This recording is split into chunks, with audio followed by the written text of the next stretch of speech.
questa mattina, 18 marzo, si apre e veramente un po' alla volta si raggiunge questa primavera, anche se devo dire la verità, non abbiamo avuto di sicuro un inverno terribile. Da su qualcuno ci ama, perché quei soldi che gira in tasca a riscaldarsi con le bollette che arrivano, anche no. Ne parleremo questa mattina con due presidenti. Abbiamo un presidente di Lega Ambiente Veneto, veramente che ringrazio, Luigi Lazzaro, e abbiamo anche il presidente Ater, Mauro Dal Ziglio. Perciò capite bene, fragilità del territorio, fragilità delle persone per trovare casa, che non ce ne sono. Questi appartamenti invisibili, ma sono visibili perché li vediamo ma sono chiusi, perciò non si può entrare. Cosa sta facendo l'Ater di Treviso? Tante cose. Allora, Presidente, partirei proprio da lei. Il problema casa, che è un problema penso che riguarda da nord a sud, da est a ovest e non solo.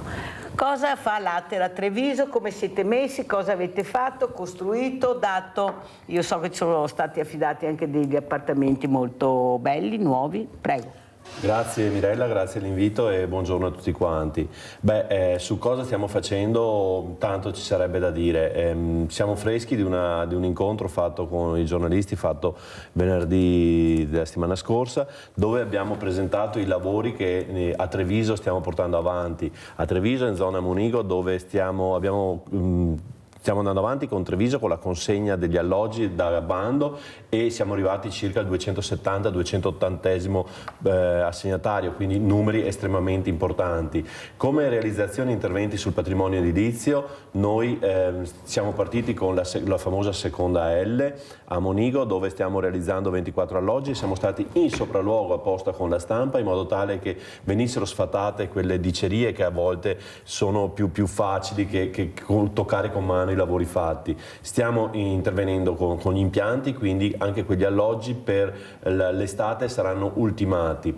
Mentre un po' più su, vicino allo stadio da rugby, abbiamo altri 2 interventi per complessivi 32 alloggi, che anche quelli là sono al grezzo avanzato. Queste cose avvengono e mi piace ribadirlo di nuovo, grazie a del personale che sta lavorando in maniera assidua, e quindi prendo l'occasione per ringraziare le imprese e tutte le maestranze che stanno lavorando in maniera estremamente produttiva e estremamente professionale.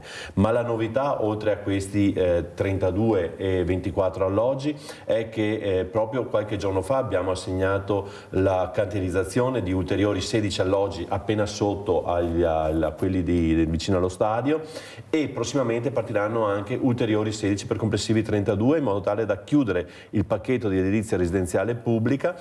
E se pensiamo in questi ultimi anni, ultimo anno e mezzo, 2, noi siamo riusciti a mettere nel mercato circa 80 nuovi alloggi di edilizia residenziale pubblica. Ricordiamo che sono alloggi che escono in A4, estremamente performanti e detti NZEB, cioè consumo pari allo zero, e questo serve per andare incontro alle esigenze degli affittuari, dove a volte le spese condominiali sono estremamente difficili, ma per questo siamo intervenuti in maniera importante grazie al PNRR in parecchi alloggi dell'intera provincia di Treviso, facendo quello che è stato conosciuto come il 110. Abbiamo fatto degli interventi importanti di efficientamento di edifici, con cappotti, con insufflaggi di tetti, con sostituzione di caldaie, di serramenti, quindi tanti interventi. Quello che tante volte, scusami Mirella se vado così velocemente, tante volte si punta il dito su alloggi chiusi. Alloggi chiusi sicuramente ce ne sono, però è un normale riciclo. Noi abbiamo qualche centinaia di alloggi che ci rientra ogni anno. Quando ci rientrano degli alloggi che non si possono vedere le immagini, ma a volte sono devastati perché sono distrutti, hanno degli importi che girano dai 40 ai 60.000 euro per rimetterli nel mercato, puoi capire che questo è difficile. Però noi ci stiamo muovendo. Pensiamo che l'ultimo anno, mi sembra quello prima, noi abbiamo riattato 200 alloggi. Quindi facciamo due conti che spese ci sono. E Ater Treviso, come tutte le Ater venete, non hanno dei capitoli nei bilanci regionali, vivono di fondi propri o di finanziamenti che riescono a intercettare nel mondo europeo. Quindi noi ci stiamo muovendo, siamo estremamente contenti di quello che stiamo facendo. Sicuramente tutto è migliorabile, perché tutto è migliorabile, e noi siamo qua per accogliere anche quelle che potrebbero essere delle considerazioni, delle proposte, purché siano costruttive.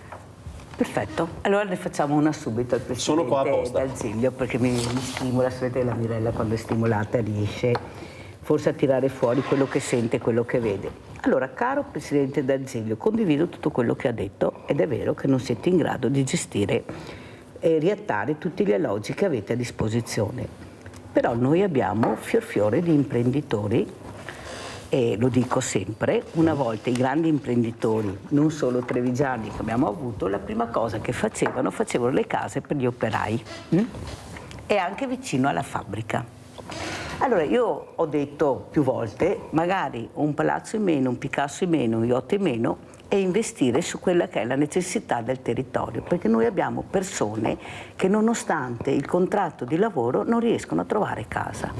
Allora, se queste persone sono degli illuminati e lo possono fare tranquillamente, perché non chiedere a loro di investire e riattare questi appartamenti e darli a quelle brave persone che sono magari anche padri e madri di famiglia, per cercare di non avere più questa situazione drammatica? Io ho avuto 2 associazioni di Verona che portano alla sera le coperte e il mangiare a quelli che dormono per la strada. Sono persone che lavorano, medici, l'associazione Medici Angeli del Medici, ma un'associazione anche importante di Verona, un'altra, le ho avute tutte e 2, persone che lavorano e che non riescono a trovare un alloggio. Allora capisce, Presidente, che forse voi che conoscete la realtà, adesso parliamo di quella trevigiana naturalmente perché siamo a Treviso e dintorni, coinvolgere questi imprenditori, visto che dicono che hanno bisogno di personale, che cercano, dando a queste persone la possibilità di avere un tetto e dare la dignità della persona, perché la dignità la trovi nel lavoro e con una casa, non è che devi mangiare salmone per trovare la dignità.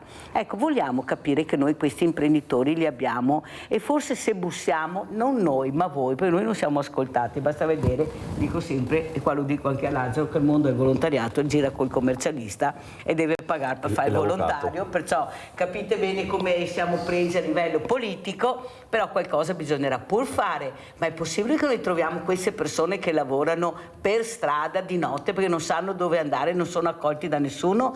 Lazzaro, com'è? Qualità della vita, questa è anche l'ambiente, la qualità di tutto, prego. Beh, sicuramente si parte dalla dignità per vivere bene, stare bene diciamo, come persone e poi in un ambiente sano, ci mancherebbe altro.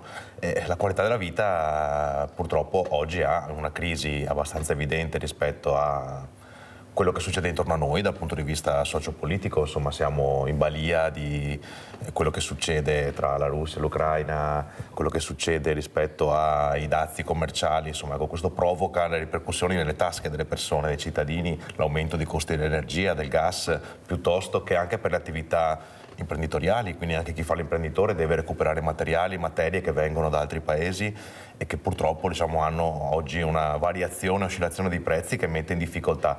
Questo provoca un senso di disorientamento, forse anche rispetto al grande intorno che è l'ambiente naturale, l'ambiente in cui viviamo, che oggi forse è meno al centro dell'attenzione, nonostante tutti siamo un po' più ambientalisti, no? Rispetto a tanti anni fa. Oggi i temi ambientali veramente attraversano tutte le azioni, basti pensare a quello che ha appena detto rispetto all'efficienza energetica degli edifici che sono andati a essere realizzati da parte di Ater, quindi il tema ambiente, risparmio energetico, crisi climatica se vogliamo, e quindi rispondere a quello che è un'esigenza oggi è sotto gli occhi di tutti ed è partecipato da tutti. Poi però evidentemente diciamo essere ambientalisti significa anche provare a collocarsi in questa fase di cambiamento per accompagnarla, non per ostacolarla, e questo è uno degli elementi chiave che oggi nella società, nelle comunità è un po' più difficile da trovare. Spesso l'ambientalismo si pone in contrasto, in difensiva rispetto a un cambiamento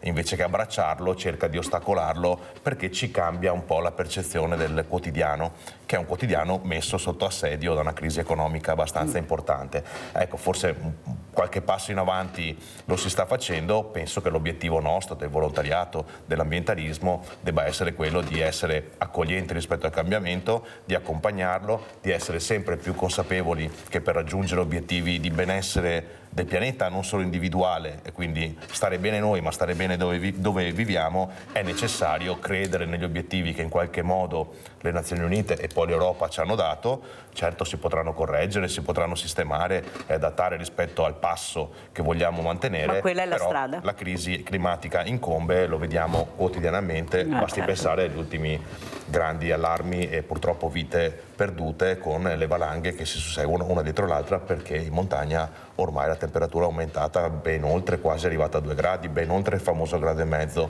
di aumento della temperatura che ci dovrebbe mettere in allarme. Allora abbiamo il nostro Rinaldo da Venezia, vai Rinaldo. Ciao Mirella e buongiorno ai tuoi ospiti. Ciao. Quanto riguarda le case della povera gente, una volta che era lì in casa e se pagava un contributo, pagando i contributi, ti pagavi un contributo, lì in casa faceva le case, che ne ha fatto tantissime, e gli dava con un punteggio chi aveva bisogno. Qua non metto in mezzo latte, perché è il governo che non le dà al latte e la possibilità di mettere a posto queste case. Latte non c'entra niente, perché se ne dai 6, gli mette a posto, se non gli dai la possibilità cosa fai? E non è giusto che ci siano migliaia di case chiuse del comune, che il comune siamo noi altri praticamente, e le nostre. E ora mettete a posto e dei la povera gente. Ma latte non c'entra, è il governo, adesso delle votazioni e ora va in cerca del sistema dove vuole fare. Ma è sempre stato così, perché una volta a Venezia erano 240.000 abitanti, ed era chi che gli comprava le case 300-400.000 franchi, 1 milione, poi gli dava Stato a gente, e gente via 100.000 persone, 100.000 famiglie, e non è un trucco, è un gioco, perché se è a priorità, in montagna casca tutto, è a colpa di chi era. Gli ha tagliato milioni di alberi per fare piste e sci, gli ha distrutto la montagna milioni di persone che vacillano, con macchine, con tutto. E cosa si può parlare? È il tempo, non si vede niente. Io che mi rovinano gli altri, è colpa nostra. E ma chi vuole far vedere? E poi non parla di queste robe qua. Ti parla Salvini e la testa sulle nuvole, perché è via di Cosarveo. Qui sei che non vuoi fare il ponte di Messina, mettiamo a posto al Veneto e quasi tutta l'Italia. Grazie Rinaldo, fermati perché sennò ti sei un libro aperto anche stamattina, devo andare avanti con gli ospiti. Allora, Presidente D'Azeglio, intanto complimenti anche per i numeri che ha dato, almeno abbiamo dei numeri, una volta non c'erano neppure questi, insomma 34 è un bel numero, ma le graduatorie come funzionano? Allora, proprio su questo volevo arrivare. Prima Mirella, hai fatto un passaggio estremamente corretto, dove tante aziende hanno necessità delle foresterie, dei luoghi, dove il personale che oggi con l'innovazione dell'attività sono anche itineranti, perché ci sono delle specializzazioni che si muovono nei vari settori, nei vari luoghi, hanno bisogno di queste. Benvengano gli interventi delle aziende per cercare di creare questi luoghi per i propri lavoratori, però vorrei ricordare che l'ERP, l'edilizia residenziale pubblica, soggiace alla legge 39, la legge 39 che prevede le assegnazioni solo ed esclusivamente su bando.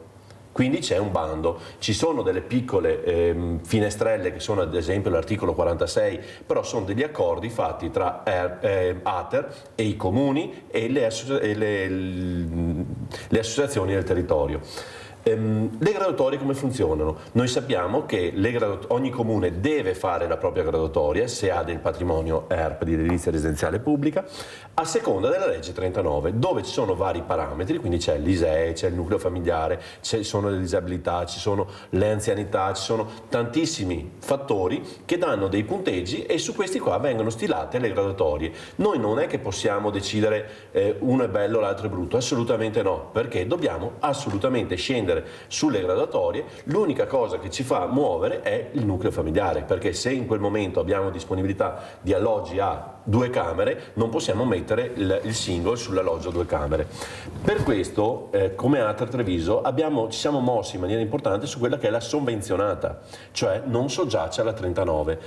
e siamo riusciti a dare risposta non a tantissimi, ma l'ultimo bando avevamo circa 14 alloggi in comune di Treviso per quella fascia di mercato che è tra l'ERP e il libero mercato. Abbiamo avuto un'ottima risposta. Peccato che non abbiamo un grandissimo patrimonio, perché abbiamo circa 200 alloggi in complessivo di proprietà, però appena ci rientrano noi cerchiamo di metterli sul mercato per dare risposta a tante giovani coppie che oggi sono abbandonate. Anche perché noi abbiamo delle università, questi ragazzi cercano casa, non abbiamo solo questo problema. Allora abbiamo sì l'università, i ragazzi dove li mettiamo? Non abbiamo un ostello a Treviso, abbiamo 2 aeroporti, abbiamo l'ippodromo ma non abbiamo un ostello. Quello che io volevo fare, a mio avviso, forse se quella volta che hanno fatto la provincia avessero fatto anche un ostello, visto Versailles come è venuta fuori questa meraviglia, lei sorride perché mi mette le mani sui cavei, pensare cosa ci costa, stiamo ancora pagando, non è che abbiamo finito di pagarla, perciò forse pensare anche a qualcos'altro, perché io vorrei capire cosa, visto che non sappiamo ancora che fine farà la provincia, qualcuno già dà scontato primo livello, danno già tutto per scontato, poi la politica cambia le carte che sono sul tavolo e noi ci troviamo ciao a quello che abbiamo detto, però è un problema grave a Treviso, è un problema serio che noi dobbiamo dare delle risposte a questi ragazzi, perché veramente abbiamo gli anziani che non trovano ospitalità perché non ci sono, queste RSA non ci sono, quelle che ci sono non hanno i numeri, manca personale, cioè vogliamo capire. E poi i bandi, allora Presidente, qua tocca un tasto pericoloso con la Mirella. Allora i bandi, siamo sicuri che giri tutto bene? Perché ieri io ho parlato, non dico dove, non dico chi, con un medico che ha partecipato a ben 2 bandi. Il primo è stato fatto fuori, la dico in breve, si legge un libro. Bandi per? Fatto fuori 2 bandi per arrivare ad avere il posto di primario.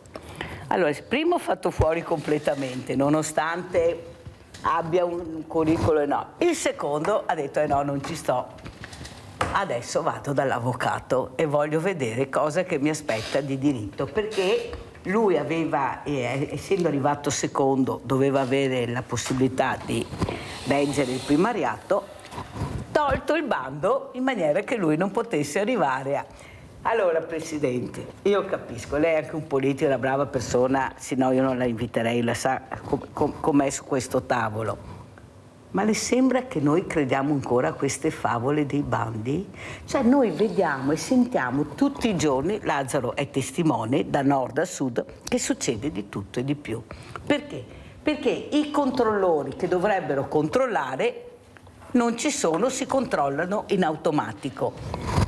Quel povero Cristo che non è figlio di, che non è nipote di, se vogliamo andiamo a vedere i nomi, che così riusciamo a capire come funziona, riesce a collocarsi, non termina neppure l'università che ha già il posto, e l'altro che continua e continua e continua, arriva sempre secondo, terzo, si sa perché. Lazzaro, anche qua, è una qualità di vita, cioè lei sorride, ma Cristo, possibile che uno che sia bravo, la meritocrazia non esiste in Italia? Sei bravo se sei fortunato, ma molto fortunato, che fai parte del giro magico politico, perché ieri è uscito anche da questo uomo, l'input è venuto da un politico, perché c'è già il nome pronto da mettere al mio posto. È vero o non è vero? Lo so, io ve la racconto e sapete che io vi racconto tutto quello che sento, non ho fatto nomi, perciò sono a posto. Capisce Presidente che abbiamo sentito gli atti commissariati da una vita e non abbiamo mai capito come è andata a finire, dove sono andate a finire queste accuse, come si è svolto. Cioè perché noi la trasparenza, siccome sono soldi nostri, perché queste persone sono pagate da noi vorremmo capire dov'è la trasparenza sulle cose che vengono fatte o vengono assegnate. Come? Perché i numeri anche a Treviso li abbiamo visto, il disastro che è successo, abbiamo sentito anche le liti che ha fatto lei col comune di Treviso, poi bisogna anche dirlo. Lazzaro, la trasparenza cos'è? Nell'ambiente, in tutto, perché noi a parole siamo bravissimi, ma poi nei fatti, quando vai a toccare con mano la realtà, è molto diversa dalle parole che ho sentito, perché parlano bene ma razzolano male. Abbiamo Maurizio da Conserve, ecco qua una storia, un volto, una storia. Vai Maurizio! Ciao Mirella e buongiorno ai tuoi ospiti. Allora io vorrei parlare un attimo col presidente dell'Ater, Mirella, ecco, perché lui forse non sa, deve sapere le cose. Io, signor Presidente, la Mirella qui è presente, adesso non le sto a raccontare tutta la storia. No, te prego, corsa. Esatto. Io praticamente sono stato 4 anni senza avere una residenza, ok? 4 anni, non so se mi spiego, e sono cittadino italiano. E chiudo la parentesi. Ho vissuto per molto tempo, perché in macchina, ok? E tutto quanto. E il comune dove abitavo io, che dopo la Mirella glielo dirà, non ha mosso un dito, dico un dito. Allora, adesso le cose sono cambiate, Presidente, quindi adesso ho un lavoro e quindi tutto quanto eccetera, però ho uno stipendio che non arrivo neanche a 1.000 euro al mese, ok? Facendo le pulizie. Allora, io mi trovo sulle graduatorie, Presidente, sulle graduatorie comunali, sempre 92esimo su un comune, che se vuole gli dico anche il nome a Cartura, 92esimo, al Bignasego 96esimo, in un altro comune ho fatto il servizio, perché io partecipo a tutti i bandi, ecco, arrivo sempre ultimo, ma allora io perché sono single e che ho uno stipendio minimo, arrivo sempre l'ultimo degli altri, o bisogna avere una disabilità per essere primi in classifica qua, io non so come funziona. Adesso capisco che sono anche cattivo su certe cose, però vedo tante cose che non vanno bene, capisce? Ecco, allora io posso soltanto dire una cosa, che ci sono quelli che hanno 6, 7, 8 figli, parlo di stranieri, hanno subito l'appartamento, probabilmente hanno uno stipendio forse più alto del mio e se lo possono permettere. Io che sono italiano devo sempre venire dopo degli altri. Fermo, basta così, grazie Maurizio. Comunque Maurizio siamo riusciti a sistemarlo, grazie anche a questa grande famiglia di Sveglia Veneti, mi sono anche attivata perché mi faceva veramente pena. Però non dovrei essere io ad attivarmi di sicuro, Presidente, però era una situazione molto imbarazzante quella di Maurizio. Comunque adesso siamo a posto, però quanti Maurizi abbiamo ancora che non riescono a collocarsi? Allora, la qualità della vita, Lazzaro, lei capisce l'importanza anche di avere una certa serenità, perché veramente, specialmente la pianura padana è una pianura molto inquinata, non c'è niente da fare, ecco, però si continua a non ascoltare veramente quello che voi predicate da tanto tempo. Anche le caldaie, è possibile che non si riescano a fare sempre in continuazione dei bandi per dare la possibilità a queste persone anche di avere proprio la sicurezza? Perché vede, Presidente, lo dico anche a Lazzaro, parlare di 2.000 euro, parliamo 1.500-2.000 euro di cambiare una caldaia, ecco, no, io sono partita bassa perché per uno che non ha niente, cioè 2.000 euro è come gli dicessi 20.000 euro. Cioè perché non c'è una politica che viene incontro a queste persone che con gli stipendi che hanno non ce la fanno neppure a sopra? Io oggi ho il Banco Solidale domani aperto. Arrivano sempre di più persone che con 2 stipendi, Lazzaro, e lo dico anche al Presidente, non ce la fanno. 2 stipendi. Fai i conti, Mirella, e guarda cosa posso fare. Se hanno anche magari la fortuna di avere un figlio o 2, perché ce l'hanno, per fortuna che ci sono queste parrocchie, queste Caritas, questi banchi solidali, ma lo stesso non riesci a sopravvivere. Prego Lazzaro, com'è la situazione dal suo punto di vista? Sì, beh, intanto mi permetto una battuta, nel senso la responsabilità a volte, noi siamo un paese purtroppo dove ci si tende a infilare quindi no, in gangli, in sotterfugi, purtroppo insomma ci sono degli esempi che ci mostrano questa realtà. Non sempre la responsabilità diciamo nel caso dei bandi è di chi fa il bando, insomma ecco, a volte ci sono anche responsabilità condivise o ad esempio nell'edilizia pubblica ci sono anche soggetti che potrebbero non usufruire dell'edilizia pubblica, però magari diciamo usano un giro di sotterfugi per continuare a usufruire di qualcosa che magari potrebbe andare a qualcun altro. Questi sono elementi che non dipendono, no, certo. Non voglio difendere, ci mancherebbe, ci pensa da solo, però insomma ecco, dobbiamo anche essere consapevoli che non c'è solo un grande mostro che cerca di distruggerci la vita, ma che siamo tutti partecipi di un modello di crescita, di partecipazione alla vita comune che forse dovrebbe vederci un po' più seriamente interpretare il nostro ruolo di cittadini partecipi alla vita sociale collettiva e non solo all'interesse individuale. Detto questo, è evidente, diciamo, che sulle questioni ambientali noi abbiamo bisogno di fare chiarezza rispetto alla necessità per le persone di vivere un ambiente sano e per chi ci governa di garantire un ambiente sano. Questo significa provare a mettere in campo tutti gli strumenti possibili su tutti i settori possibili, perché in questi anni, ad esempio, hai citato la qualità dell'aria, abbiamo visto lungamente mettere così, diciamo, dire che non era il traffico automobilistico, no, uno degli elementi su cui intervenire, ma allo stesso tempo abbiamo visto finanziare solo la sostituzione dell'auto. Ecco, quindi c'è un cortocircuito che forse va un po' risolto. Oggi si parla di riscaldamento come elemento problematico, però sul riscaldamento non vediamo ancora, no, i bandi arrivare, ci sono, la Regione qualcosa ha fatto, però ecco, bisogna provare a essere più vicini alle necessità del cittadino, sapendo che viviamo in un mondo collettivo dove spostarci è necessario, scaldarci è necessario, e quindi forse dobbiamo fornire, la politica deve aiutarci, diciamo, fornendo più strumenti concreti per intervenire. Poi è chiaro che se noi andiamo, diciamo, a intervenire solo sulle singole chiavi di lettura non creiamo le condizioni generali per aiutare e sostenere tutta la vasta gamma di difficoltà che i cittadini vivono oggi. L'alimentazione è citato, ad esempio, anche i costi alimentari aumentano. Mi ricollego a quello che dicevo all'inizio. C'è anche una crisi generale per cui alcuni costi di alcuni prodotti sono aumentati. Sì, mangia bene, mangia sano, se un litro di olio extravergine oliva costa 15 euro, cioè mangia sano, ti dicono. Banalmente un agricoltore si trova a fare i conti con fertilizzanti, ad esempio, che hanno un aumento legato al fatto che vengono da altri paesi. Ecco che qui il tema su cui noi chiediamo di essere ascoltati è quello della transizione ecologica, è quello dell'economia circolare.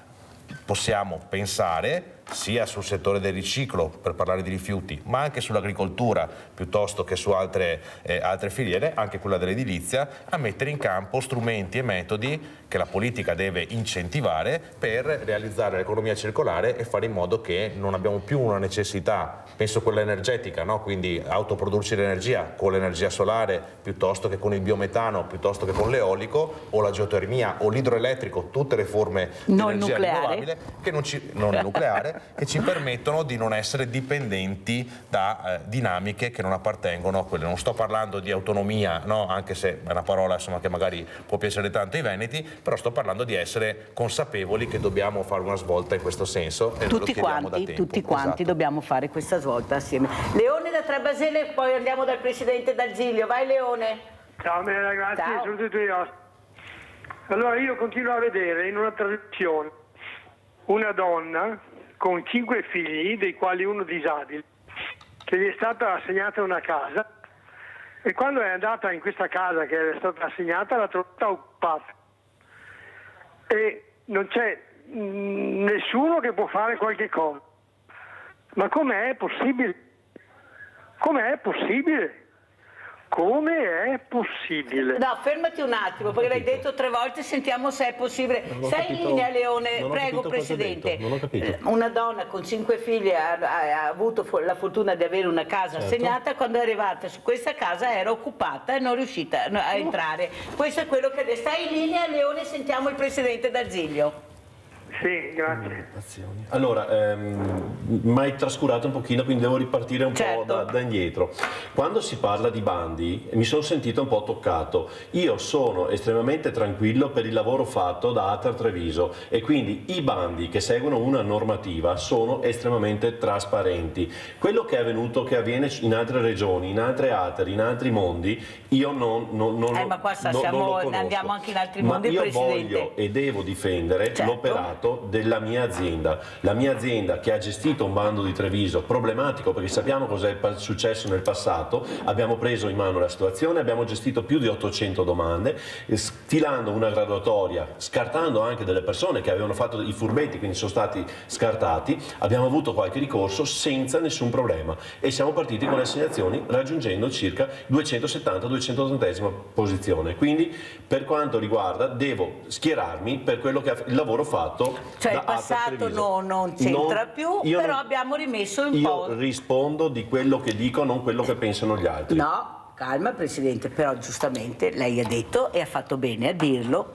da quando ci sono io le cose sono state sistemate. Rispondo del mio. Perciò prima c'era quello che diceva la Mirella, Dopo è successo che il Presidente del Giglio dice pubblicamente, ed è giusto così, trasparenza, guardate che siamo tutti in regola. Noi siamo perfettamente in regola, abbiamo gestito dei bandi e tanti comuni ci stanno avvicinando perché li gestiamo noi direttamente, perché correttamente abbiamo un personale che è più preparato a riguardo, perché mettiamoci nel comune con 2 assistenti sociali non può seguire un bando di ERP, quindi noi siamo a disposizione. In CDA abbiamo anche rivisto delle tariffe per andare incontro ulteriormente ai comuni, perché ricordo che noi siamo a servizio dei comuni, quindi ci siamo, e l'esempio emblematico è quello che abbiamo fatto su Treviso, un bando importante, e adesso ci stiamo muovendo per il nuovo bando perché sappiamo che a fine anno andrà in decadenza. Prima il signor Maurizio parlava di 4 anni senza residenza. Ricordiamoci che noi siamo un'azienda che gestisce un patrimonio pubblico, non siamo in grado, non abbiamo le strutture, di fare servizi sociali. A malincuore devo dire, queste persone devono suonare il campanello ai servizi sociali del proprio comune che deve dare risposta. Adesso Leone, Leone. Il signor Leone è l'ultimo, arrivo anche da lei. Quando si parlava di bando caldaie, sai benissimo Mirella che io sono anche assessore all'ambiente del mio comune. Ricordiamoci che noi abbiamo per anni dato dei contributi per la sostituzione delle vecchie caldaie con caldaie a condensazione, caldaie che potessero avere un'emissione in atmosfera sicuramente migliorativa rispetto alle precedenti. La Comunità Europea ce l'ha cassata, perché la Comunità Europea non vuole più che vengano date incentivi, magari non erano tanti, ma i 500 euro potevano essere utili e incentivanti per la sostituzione della caldaia, ce li ha vietati, li ha spostati solo sulle pompe di calore. Sappiamo che una pompa di calore è un bagno di sangue per una famiglia normale, sì. Già difficile da cambiare una caldaia, una pompa di calore magari con un impianto non adatto Andiamo a gestirla. Leone. Il signor Leone, Che è in linea? il signor Leone, mi scusi, lei parlava di occupazioni. Per fortuna noi in provincia di Treviso non abbiamo questo fenomeno e speriamo che questo non sia là perché succeda, però noi abbiamo delle armi estremamente spuntate. Quando avvengono queste cose, è successo ma noi siamo intervenuti in maniera tempestiva, ci muoviamo con le forze dell'ordine per far rispettare le graduatorie e per cercare che queste persone che pensano che con la forza vogliono far valere magari un loro problema, non è questo il modo, perché il modo corretto è quello di passare per le graduatorie e rispettare gli altri. Si può far uscire questa persona che ha occupato la casa? Difficilissimo, è difficilissimo. Anche se l'ha occupata e non è in regola? Allora, io ho avuto un caso che ci stiamo lavorando dove c'è stata un'intrusione forzata e le forze dell'ordine possono intervenire solo se li beccano nel momento dell'intrusione. Quando sono dentro è difficilissimo. Pazzesco. Se ci sono minori è un bagno di sangue, quindi qua dobbiamo intervenire con la normativa, con le istituzioni. In altri paesi europei questo non succede. Leone, vuoi aggiungere veloce qualcosa? Sì, no, è perché tutti quanti guardiamo il nostro orticello. E il problema è che il paese, l'Italia è una, è indivisibile, perciò quello che succede a Treviso dovrebbe succedere da tutto. Questo dico, basta con queste cose. Poi questo governo ha fatto un decreto che è illegale occupare una casa di una persona disabile. E questa donna ha un figlio disabile, perciò ha il diritto. E questa coppia che ha occupato la casa non ha figli e sono giovani. Perciò è uno scandalo. Ciao Mirella, grazie. Grazie a te Leone. Allora, Presidente Lazzaro, quello che abbiamo sentito veramente fa tremare i polsi, nel senso che le leggi non ti permettono anche di fare quello che vorresti fare, perché l'abbiamo sentito. Però il problema grande è su che Italia viviamo e come facciamo. Abbiamo sentito anche questo terremoto ai Campi Flegrei e parlavo con un napoletano, mio amico, e dice: guarda Mirella, qua se non prendono provvedimenti saltiamo per aria tutti quanti. Ecco, anche questo costruire, andare ad abitare dove non si può abitare, ecco, anche questo, l'ambiente, il rispetto dell'ambiente, se là non si può, non si fa, non si costruisce, ma vediamo anche le case nelle Golene qua nel Piave. Ecco, come si fa allora? Sapendo che c'è un pericolo grandissimo, non sai quando, ma può succedere. Possibile che si continua a non vedere, è tutto abusivo, il Sud poi per via di abusivismo e di costruzioni chi ne ha più ne metta. Cosa si potrebbe fare per far capire che non si può continuare così? Perché se succede qualcosa, muoiono migliaia e migliaia di persone, sono sopra. Pompei è la dimostrazione, cioè non è che dobbiamo dimenticarci la nostra storia, un paese di una fragilità unica con problemi enormi. Prego Lazzaro. Beh, intanto anche qui siamo figli di un passato di deregolamentazione che ci portiamo addosso e diventa difficile da affrontare, però bisogna avere il coraggio di affrontarlo. Ad esempio, senza andare a parlare di altre regioni del paese dove magari le difficoltà sono maggiori e c'è stata forse una disattenzione maggiore che ad esempio nella nostra regione, nel Veneto, noi qui abbiamo un problema, l'hai citato tu, con l'occupazione di alcune aree golenali, un'idea di sviluppo dentro le regole, ma che comunque ha creato dei problemi. Basti pensare alle alluvioni che ci sono state, hanno creato inondazioni, ad esempio in aree industriali realizzate dove non si potevano realizzare, quindi a rischio idrogeologico, piuttosto che anche attività agricole o altre attività artigianali realizzate sempre in aree dove forse in passato si è pensato di poter andare, ma dove oggi chiaramente dalle quali oggi dobbiamo retrocedere. Quello che si può fare è avere il coraggio di farlo, perché spesso ci si ferma nel dire è tutto così e non possiamo farci niente, invece si può intervenire, ad esempio per i corsi d'acqua, liberandoli, allontanando, arretrando quelle che sono le aree già costruite che si possono localizzare in altre aree. Penso alle aree industriali o alle aree artigianali, penso che ce ne sia una per comune, mi correggerà l'assessore, almeno una per comune sia artigianale che industriale. Spesso sono ormai abbandonate, spesso sono in disuso dal punto di vista del loro utilizzo o non a piena capacità.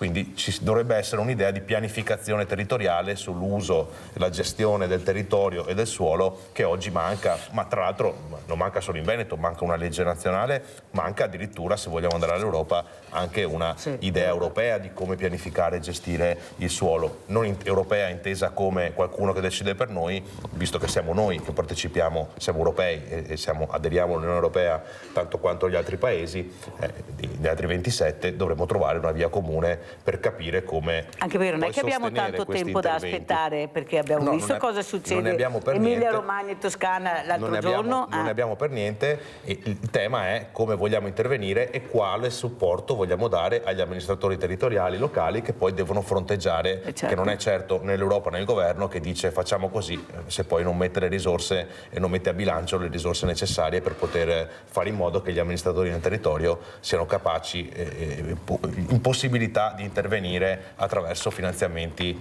sostanziosi per realizzare interventi importanti da questo punto di vista. Anche perché i finanziamenti li abbiamo avuto, perché se ricordo bene i fondi PNRR non sono pochi ed erano destinati più che altro al terzo settore, poi ecco qua hanno preso altre vie. Ecco, visto che siamo così trasparenti, non c'è solo il PNRR che è una cosa molto puntuale che va utilizzata entro una data specifica, ma ci sono altre linee di finanziamento. Sì, però progetti da presentare che non abbiamo presentato, perché io non credo che non siamo in grado di presentare i progetti, Presidente. C'è qualcosa che non mi torna, perché siamo i più grandi creatori del mondo, tutti ci invidiano. E sentire che non ci sono progetti, i soldi sono fermi perché non sono stati spesi, qua la Mirella, pensare male si fa peccato, ma qualche volta ci si azzecca. Pubblicità.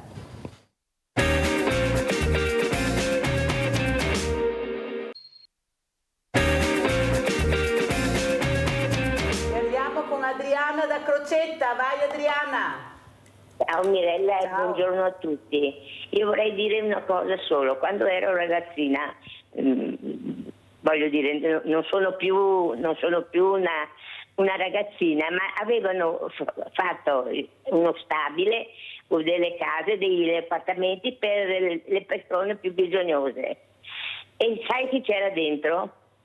I carabinieri, il segretario comunale, e allora vedi che non c'è.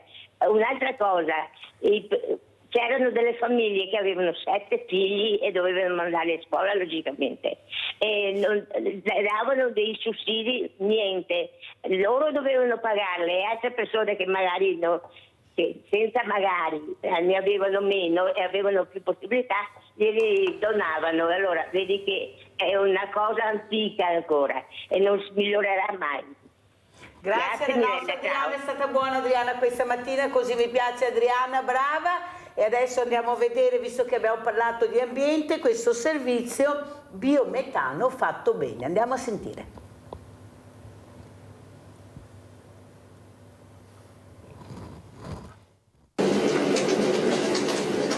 Inquinano? No! Gli impianti di biometano fatto bene riducono fino al 90% le emissioni di CO2, metano e ammoniaca rispetto all'abituale stoccaggio in vasche aperte. Sto producendo! Ehi! Oh, sei tu? Quante fake news oggi. Leggi un po' qui. Pensano che il biometano porti un'ondata di puzza. È falso! In realtà i digestori riducono in modo considerevole l'odore della mia cacca. Inoltre il digestato, ovvero uno dei prodotti della digestione anaerobica, ha un'emissione di odori e di gas decisamente ridotta. Gli impianti di biometano usano solo mais e altre colture nobili. Che assurdità! Gli impianti di biometano fatto bene utilizzano un mix di deiezioni di animali d'allevamento, scarti della produzione agroindustriale, secondi raccolti che nulla tolgono all'alimentazione umana e degli animali. Gli impianti di digestione anaerobica producono batteri, in particolare quelli che provocano botulismo e tetano. Falso! Il processo di digestione degli impianti abbatte il contenuto della maggior parte dei batteri nocivi per l'uomo e soprattutto non ne crea di nuovi e pericolosi.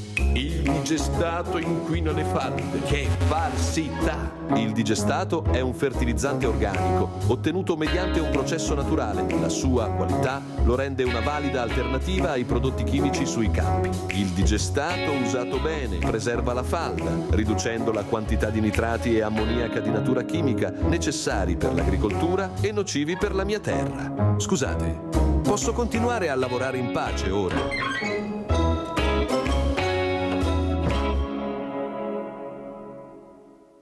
E adesso andiamo a Mantova dove è collegato Lino. Ciao Lino. Ciao Mirella, te e i tuoi ospiti, grazie della disponibilità. Volevo dire, ha detto bene lei, in Emilia Romagna conosco delle persone, il comune, la provincia, la regione, quello vuol dire, non ha mai pulito neanche con le altre cose che sono successe prima, queste inondazioni, i fiumi.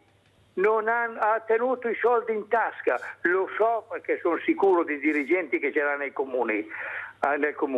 Ecco, intanto, e poi gentilmente, questo lo dica lei, come mai che parla sempre dell'agricoltura, signora Mirella? Non dice mai che in campagna, noi siamo in 4 famiglie, solo prodotti biologici garantiti, con 70% meno di pesticidi o addirittura residuo zero. Perché lei non lo dice mai? Bisogna che l'agricoltura avanzi con queste cose per farsi vedere che sono meglio di quelli degli altri paesi, dove inquinano dalle banane a tutto, continuano a coltivare con pesticidi e solo pesticidi. La coltivazione va bene anche per le api e tutti gli animali. Lei lo sa meglio di me. Tolgo il discorso. Io so tutto, voi avete deciso che la Mirella sa tutto. Grazie Carolino, salutiamo anche Mantova. Allora Presidente D'Azeglio, quello che veramente vogliamo questa mattina lanciare un messaggio come lei ha ben spiegato di trasparenza, essere anche un po' ottimisti. Abbiamo veramente dei bravissimi giovani, abbiamo una scienza, una ricerca, una tecnologia che ha fatto passi da gigante, però bisogna investire perché abbiamo ancora la banda larga che non funziona. Io delle volte mi collego con l'Africa, mi collego con l'Australia e non riesco a collegarmi col Montello perché c'è una connessione disperata e non è colpa nostra. Allora, Presidente D'Azeglio, che messaggio vuole lanciare questa mattina? Prego. Come si chiacchierava prima di iniziare la trasmissione, quando si parla di questi giovani che a volte fanno notizia per eventi non proprio corretti o o diciamo tranquillamente sbagliati, ricordiamo che questi giovani è un decimo di questi giovani che si raffigura in questa figura. Gran parte dei nostri, i 9 su 10, sono dei bravissimi ragazzi che studiano e che hanno delle possibilità importanti e degli obiettivi importanti. Dobbiamo lavorare su questi giovani che magari non trovano una risposta tante volte, molto spesso all'interno della famiglia, e come istituzioni fare quadrato e cercare di proteggerli e dare una mano a questi ragazzi per trovare degli obiettivi che possano distoglierli dalla vita che non corretta. Allora andiamo a vedere anche un'altra cosa che vi interessa, questo report dell'Aria Lega Ambiente, andiamo a sentire, poi salutiamo gli ospiti. Noi stiamo lavorando per migliorare questa qualità dell'aria, che c'è da dire che anno dopo anno in tendenza è in miglioramento sicuramente, però ancora non sono i parametri che ci soddisfano. I dati a cui fa riferimento il vice sindaco Manera sono quelli contenuti nel report Malaria di Lega Ambiente, riferiti alla qualità dell'aria in 107 capoluoghi di provincia italiani nel 2024. Treviso nella classifica si colloca al 12° posto per inquinamento da PM10, con una media annuale di 28,9 microgrammi per metro cubo, numeri che di certo non promuovono il capoluogo della Marca, nonostante, come ha spiegato il vice sindaco, vi sia un lento e costante miglioramento. Nel 2023 infatti la media era di 30 microgrammi per metro cubo, l'anno precedente 32. Segnali probabilmente di un'inversione di tendenza, come dimostrerebbe anche il numero di sforamenti registrati nell'arco dei 12 mesi, in leggera diminuzione. Nel 2024 sono stati 53 in via Lancieri e 46 in strada Sant'Agnese, qui nel 2023 erano stati 63. Sarà necessaria una riduzione del 31% per attestarsi sotto i limiti massimi proposti dalla nuova direttiva europea sulla qualità dell'aria, che entreranno in vigore dal 2030. Non va meglio sul fronte del biossido di azoto, dove Treviso occupa la 21ª posizione con una concentrazione di 25,1 microgrammi per metro cubo, dato pressoché invariato rispetto agli anni precedenti. Stiamo lavorando, sottolinea Manera, per migliorare in modo significativo questi parametri, ma serve tempo per vedere i risultati effettivi delle politiche messe in atto. È soprattutto il lavoro che stiamo facendo che premierà in futuro, perché l'ambiente non si cambia da un giorno all'altro e purtroppo nella pianura padana per tanti anni non si è fatto praticamente nulla. Il comune di Treviso si sta muovendo in diverse direzioni. Lo scorso anno il primo cittadino Mario Conte ha sottoscritto con i colleghi di Milano, Bologna, Torino e Venezia il patto dei sindaci per una pianura padana che respiri, ma molteplici sono anche le iniziative messe in piedi da Casugana, come il piano caldaie, con un investimento negli ultimi anni di 1.600.000 euro, gli interventi sulla mobilità o quelli di forestazione urbana. Sicuramente l'utilizzo della bicicletta, l'utilizzo del mezzo pubblico, il car sharing, sono tutte azioni che migliorano, però io continuo a rimanere dell'idea che la piantumazione di molti alberi è la soluzione al male dell'aria che abbiamo. Un tema particolarmente sentito, quello della qualità dell'aria tra i trevigiani, come dimostra la contestazione da parte di un cittadino nei confronti del sindaco Conte domenica in occasione dell'apertura dell'anno Green Leaf, riconoscimento per la città che non deve essere visto in contrasto con le classifiche di Lega Ambiente. Che il Green Leaf è un riconoscimento per le politiche che tu stai portando avanti. Certo, i risultati magari ci vorrà un po' che avvengano in maniera così importante, perché cambiare la qualità dell'aria non avviene da un giorno all'altro. Però se l'Unione Europea nel suo complesso ci ha premiato e ci prende come esempio, vuol dire che abbiamo fatto molto bene. Abbiamo Maria da Bovolenta, veloce Maria, ciao. Sì, veloce. Ciao Mirella e un saluto ai tuoi carissimi ospiti. Ascolta Mirella, io mi voglio fare solo condoglianze del comandante Gallo, guarda, se non resta mai anche a mio marito, perché ha avuto occasione di dargli un consiglio a mio marito e mi anche, insomma, che faccio condoglianze con tutto il cuore alla famiglia e sono rimasta male davvero, era una persona gradevole, ma veramente che ne mette pochi, ecco, in giro. Mirella, ti saluto, buona giornata e ancora condoglianze, molte con il cuore. Grazie, grazie cara Maria, hai fatto bene a ricordare questa figura molto cara a Mirella, veniva spesso anche in trasmissione ed era molto vicino alle persone, avete sentito, le richiamava, perciò hai fatto benissimo e ci uniamo tutti noi a questo grande dolore. Allora, quello che abbiamo visto però,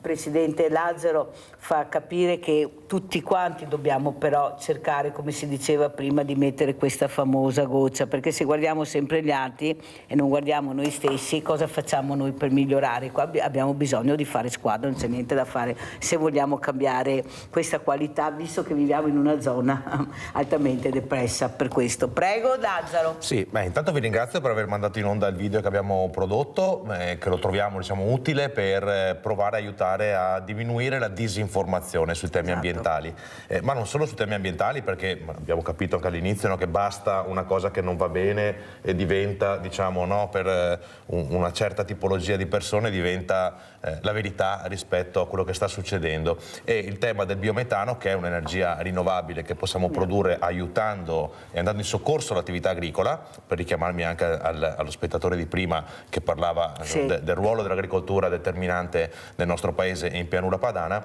è un modo di avvicinarci alla riduzione dei consumi di combustibili fossili, perché il biometano può sostituire il gas metano che oggi prendiamo da altri paesi, come dicevo in apertura, da altri paesi, ad esempio la Russia purtroppo, da cui ne prendiamo meno, ma abbiamo diversificato, ma sempre qualcosa, un gas naturale che noi non abbiamo, che comunque provoca l'aumento della CO2 e il riscaldamento globale e tutte le problematiche climatiche che conosciamo benissimo con le ripercussioni. E quindi è un aiuto che noi possiamo mettere in campo, che non aiuta solo l'ambiente ma aiuta anche l'economia, perché aiuta gli agricoltori a gestire meglio la loro attività agricola, a restituire carbonio ai terreni, perché quello che resta dalla digestione anaerobica, come spiegava la vacca, si dice vacca, è termine scientifico, quindi l'ho scoperto anch'io approfondendo, perché approfondire è il modo migliore per conoscere le cose, per comprenderle, per riferirsi a chi in qualche modo ci può aiutare. La scienza prima di tutto e le competenze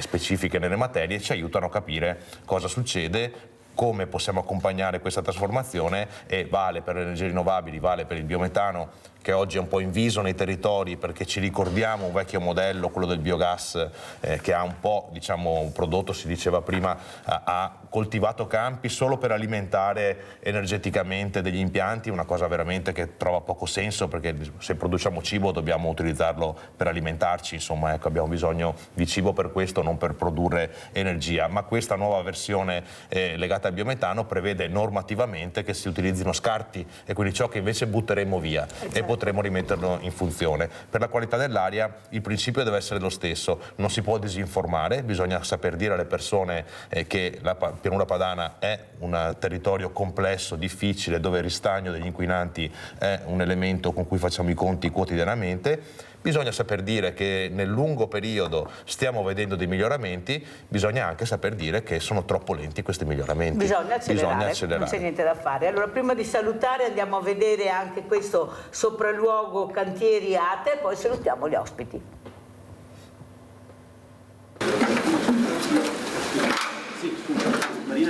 Dalle ruspe alle impalcature saranno terminati entro Natale e consegnati la prossima estate i nuovi alloggi di edilizia residenziale pubblica finanziati con fondi PNRR, ATER regionali, 24 realizzati in tempi record che vanno ad aggiungersi ai 24 già consegnati. Pochi metri più in là il secondo cantiere, 32 alloggi ottenuti con una seconda linea di finanziamento. Alloggi destinati a cambiare il volto del quartiere di Monigo. Gli ultimi vecchi edifici saranno demoliti e qui nasceranno altri 32 alloggi, 16 più 16. Saranno tutti nuovi alloggi in NZEB, in categoria in A4, quindi estremamente performanti ed estremamente al passo con gli anni che corrono. Qui stiamo spendendo circa 10 milioni di euro tra fondi PNRR e fondi anche di ATER. ATER Treviso è riuscita a guadagnarsi il primo premio nazionale per gli interventi del PINQUA. È il primo sostanziale, basta vedere l'ampiezza dell'area. è una parte di Treviso, è una parte della città che stiamo creando. Una ristrutturazione urbana senza precedenti tra le vie Feltrina, Cisole, Castagnole e La Bassa. 11 vecchi fabbricati fatiscenti in demolizione o che saranno demoliti. 4 milioni di euro il ritocco al rialzo dei costi stimati a causa dell'aumento dei prezzi. Soldi che vanno ad aggiungersi a quelli già investiti sul piano di risanamento degli immobili ad oggi sfitti, 1 su 5. Appartamenti lasciati nel degrado più completo da chi li ha ricevuti. Ci stiamo impegnando molto perché quello che si vede sono le palazzine che vengono costruite, ma dietro c'è un lavoro anche molto di riatti perché abbiamo riattato tantissimi alloggi, c'è un piano tetti, ci vorranno almeno 50.000 euro per ogni alloggio perché li abbiamo trovati veramente in condizioni disperate. 80 saranno i nuovi alloggi consegnati in un anno da Ater, poi ci sono 2 nuovi lotti disponibili per edilizia calmierata. Per andare incontro a quel ceto che oggi non trova risposta perché, scusatemi il termine, troppo ricchi per entrare in ERP, troppo poveri per il libero mercato. Diversi appartamenti, tra quelli già assegnati come da bando, sono andati alle forze dell'ordine. Sono già 3 gli agenti che oggi vi risiedono. Perché ho fatto vedere questo servizio? Anche per informarvi che i lavori stanno andando avanti e sono stati realizzati. Il Presidente D'Arzilio, poi veramente la saluto, perché prima sono state nominate le forze dell'ordine dalla nostra Adriana da Crocetta, perché lei spiegava cosa, Presidente? Come previsto dalla legge regionale, che è la 39, che guida l'ERP, una percentuale degli alloggi a disposizione viene messa a disposizione delle forze dell'ordine e per questo noi sulle assegnazioni sul bando di Treviso ci siamo interfacciati con la prefettura, la quale ci ha dato una graduatoria delle persone per l'utilizzo di questi alloggi e ben 3 alloggi sono stati assegnati, erano di più ma possiamo capire che questi ragazzi, tante volte giovani coppie, sono itineranti nel nostro paese. Di questi assegnatari 3 si sono stabilizzati e vanno a occupare proprio quella palazzina che abbiamo visto in questo servizio, saranno su 3 alloggi di questo nuovo immobile. Ma che aggiungiamo anche può essere anche un segnale di sicurezza, oltretutto, certo, anche contro gli atti di vandalismo, perché dobbiamo dire anche questo. Presidente, grazie, veramente grazie per essere stato qui ospite a Sveglia Veneti. Sentiamo come ci saluta il Presidente Lazzaro di Lega Ambiente, finita l'ora. Come messaggio vuole lasciare, Presidente? Il messaggio è che ci auguriamo continuamente, lo facciamo ogni volta che ci inviti qui, Mirella, è che i temi ambientali siano affrontati non solo con la necessità di raggiungere gli obiettivi, ma con il coinvolgimento della popolazione dei cittadini, quindi informare, formare, discutere, confrontarsi e non osteggiare quelli che sono i cambiamenti che arrivano nel territorio. Grazie ai miei ospiti, pubblicità.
E con questa meravigliosa orchestra che abbiamo la fortuna di sentire questa mattina accogliamo Moira Ferrari, tecnico federale ginnastica artistica. Buongiorno a Grazie tutti. Moira, ma perché? Perché ringraziamo il maestro Giuliano Carella, direttore dei Solisti Veneti. Guardate, un regalo enorme vi ho fatto questa mattina, chi è a casa, che non può uscire, che magari questi diversamente giovani che magari avrebbero anche piacere ma nessuno li porta da nessuna parte, a casa seduti sul divano avete sentito questa meraviglia di musica, avete capito Sveglia Veneti cosa fa?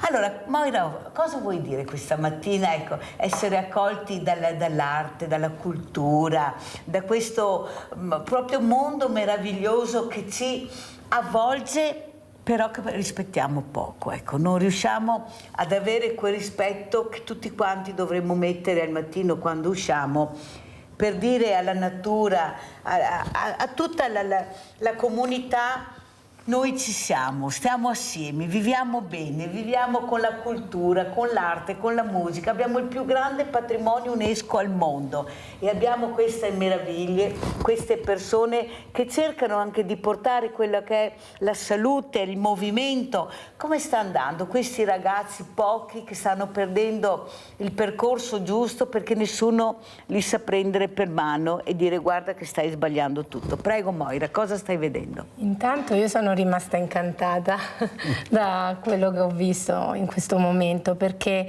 guardavo anche che c'erano molti giovani, esatto, che suonavano gli strumenti e ho pensato a quanto allenamento ci sia dietro a quella meraviglia, perché è un po' come nello sport, no?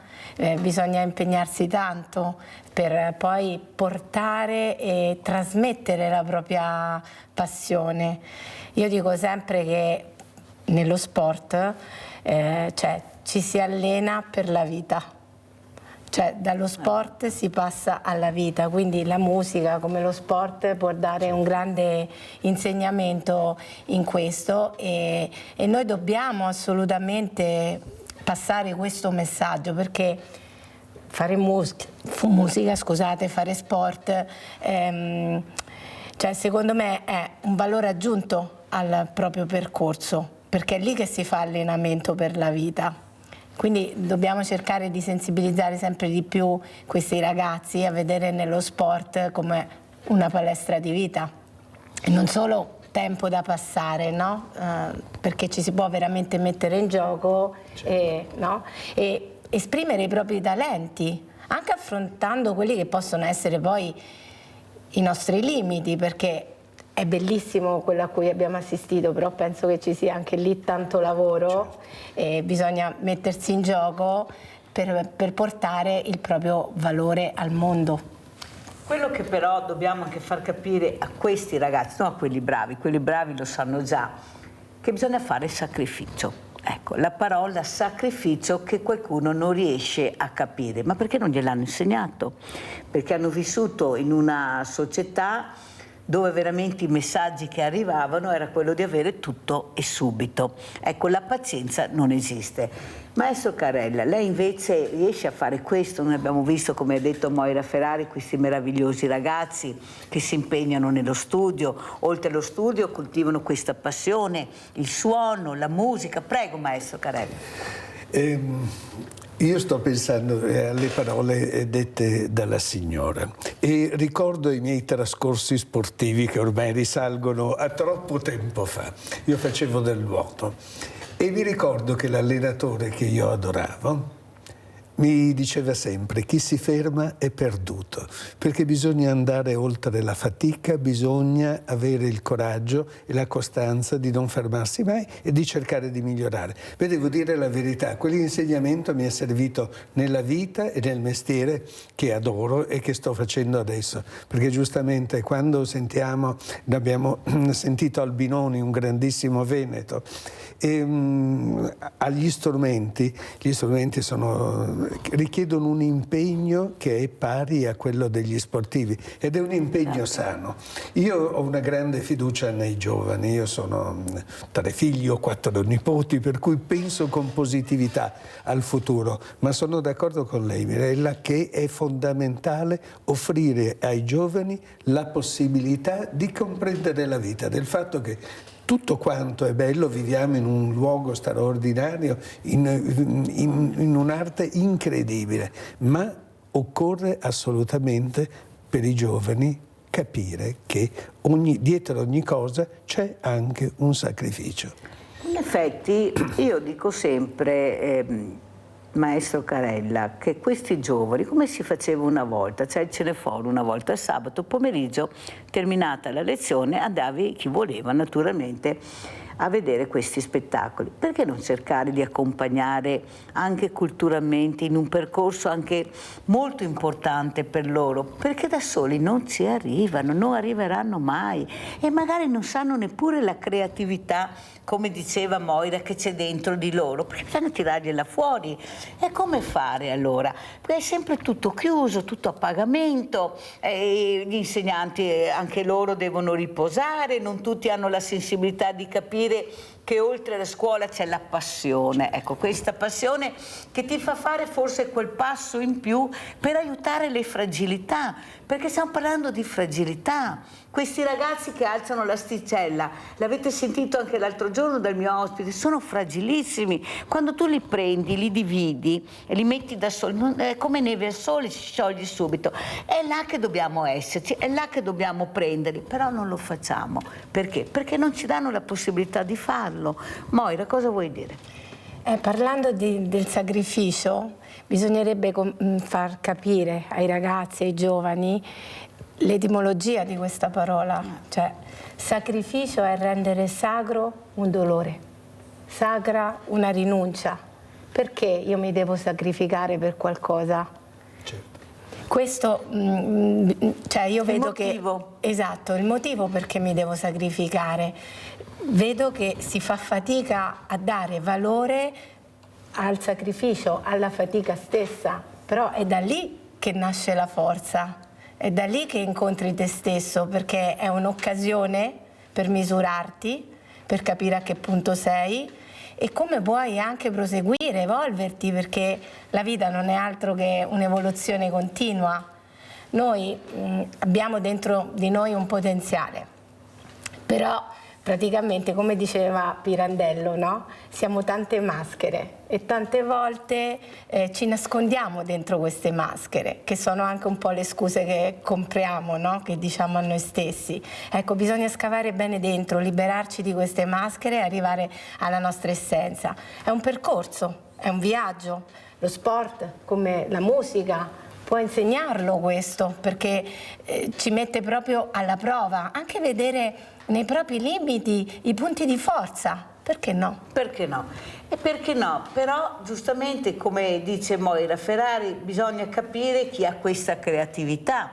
Però io ti metto a disposizione un ventaglio di opportunità. Possibile che non ce ne sia una che ti intrighi, può essere la musica, la pittura, può essere l'arte, può essere anche uno strumento, maestro Carella. Certo. La passione per uno strumento che magari non hai mai toccato, che non hai mai conosciuto, io ti do la possibilità di farlo. Prego, maestro. Beh, questo è fondamentale. La formazione, la scuola sono insostituibili e torno a ridire, sacrificio, come lei giustamente ricordava, vuol dire fare uno sforzo e fare uno sforzo. Giustamente noi diamo moltissimi concerti con i solisti veneti e abbiamo una fascia di biglietti che veramente è simbolica, perché i giovani con 5 euro possono venire a sentire i nostri concerti. E stranamente, è una cosa che notavo a Padova, è che abbiamo più giovani stranieri, giovani in Erasmus, piuttosto che non giovani al di fuori degli allievi del conservatorio, E questa è una cosa che mi fa molto pensare. C'è un po' di pigrizia anche, secondo me, in giro qualche volta. Forse c'è troppa offerta, non so. Però ricordo che una volta la nostra generazione, chi studiava musica, non si perdeva un concerto. Io abitavo a Verona ai tempi. Gli Amici della Musica, l'Arena, il Teatro Filarmonico. Partivamo per andare a Mantova per sentire opere e concerti. Ecco, qualche volta c'è sempre una grande passione. Torno a dire, io ho fiducia nei giovani, qualche volta c'è un po' di pigrizia. Perché bisogna accompagnarli? Bisogna accompagnarli. Le ho detto da soli, non arrivano, bisogna accompagnarli, ma dall'inizio, quando iniziano ad avere i 5-6 anni, ad ascoltare, ecco, quella ragazza che mi ha raccontato, ecco, di questo flauto, che lei se lo ricorderà, ma è iniziato da là. Chi avrebbe mai immaginato, ha detto Mirella, che io avessi poi una passione così grande. Eppure un po' alla volta si cresce, e nel momento che sono caduta, non avevo più voglia di fare niente, mio papà mi ha preso per mano e mi ha detto: no, continuiamo assieme il percorso e poi deciderai. E là ho proseguito e sono arrivata. Andiamo a vedere questo video di ginnastica artistica di Moira Ferrari.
Allora il maestro Carella ha fatto i complimenti a Moira Ferrari, ma quello che abbiamo visto è questa passione, l'entusiasmo, e quando riesce il salto, ecco, riesce la presa, l'atterraggio, è una cosa veramente che ti ripaga di tutto il sacrificio che hai fatto. Prego Moira. È magia. È magia. Pensate che questa atleta che era sul video è un'atleta che rientra dopo 8 mesi di stop, ha avuto un brutto infortunio, ha subito un'operazione ai legamenti del ginocchio, però già dal primo giorno, da quando si è operata, lei era già a questa gara qui.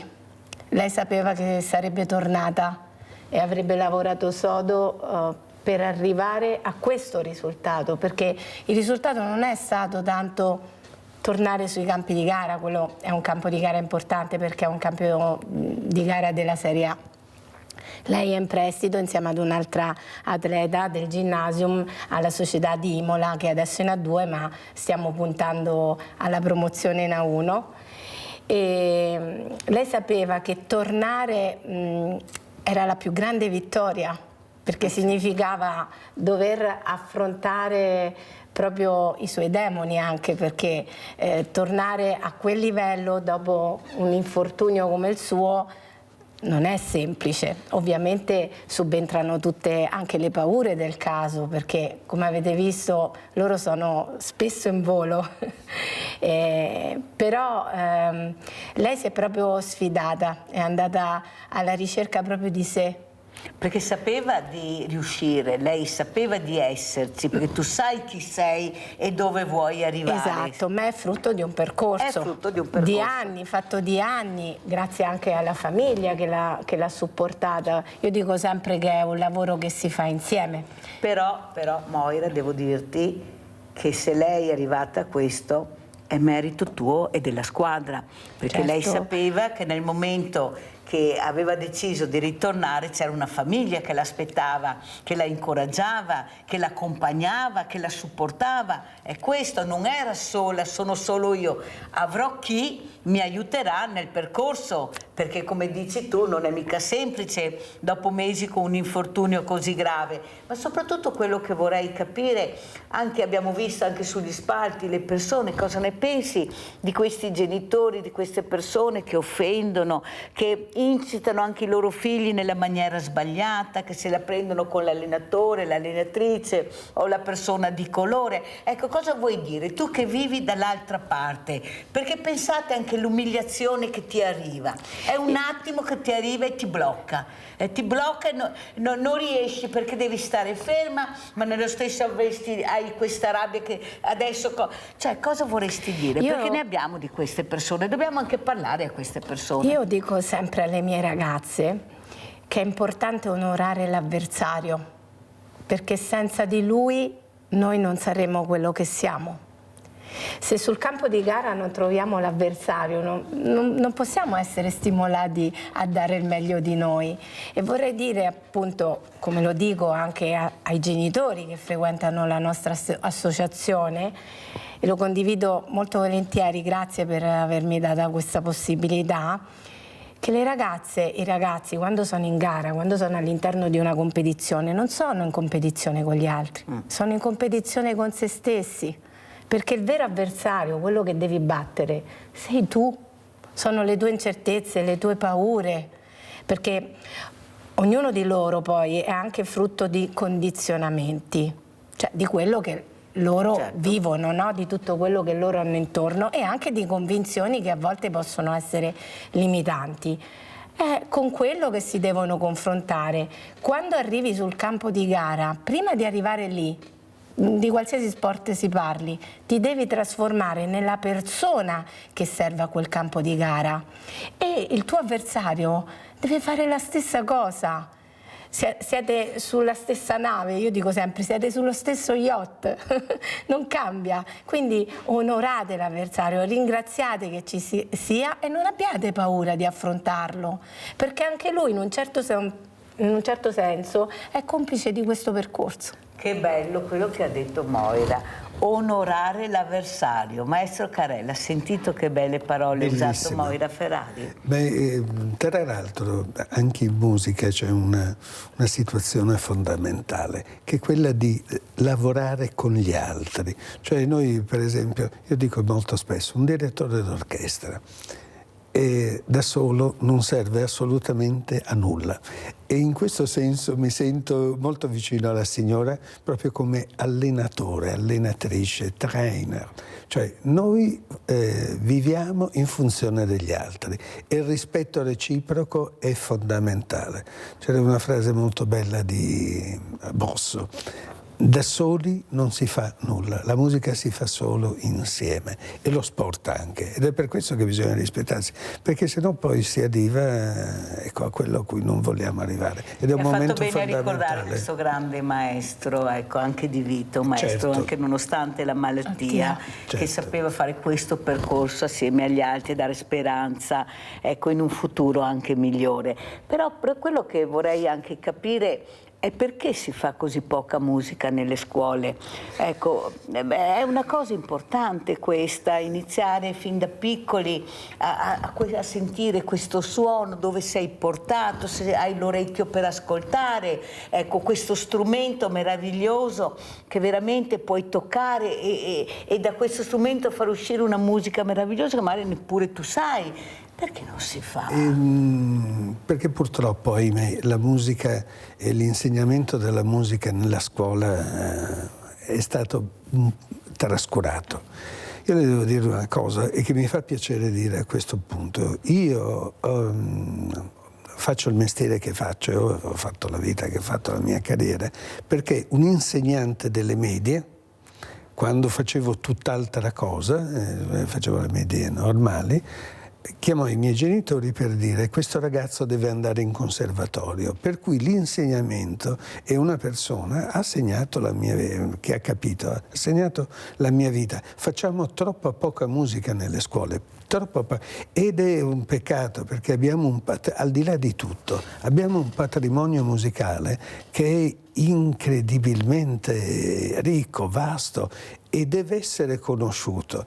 La storia dell'arte, la storia della musica, la guida all'ascolto, uno strumento, il fatto di cantare insieme. Per esempio, una cosa che sto vedendo, e su questo discorso mi piacerebbe approfondire un po', ci sono molti cori amatoriali, è una cosa bellissima, perché si sta insieme, perché si fa della musica, si imparano tante cose. Ecco, bisognerebbe che tutte queste cose potessero andare al di là della buona volontà dei singoli per entrare in un sistema virtuoso che favorisce questo tipo di associazionismo, questo tipo di cultura, e soprattutto nelle scuole bisogna fare più musica, assolutamente. Non solo musica, ma anche più sport nelle scuole, Moira. Ecco là, due fondamenti incredibili che potremmo veramente sfruttare, e abbiamo la fortuna di avere coeducatori meravigliosi,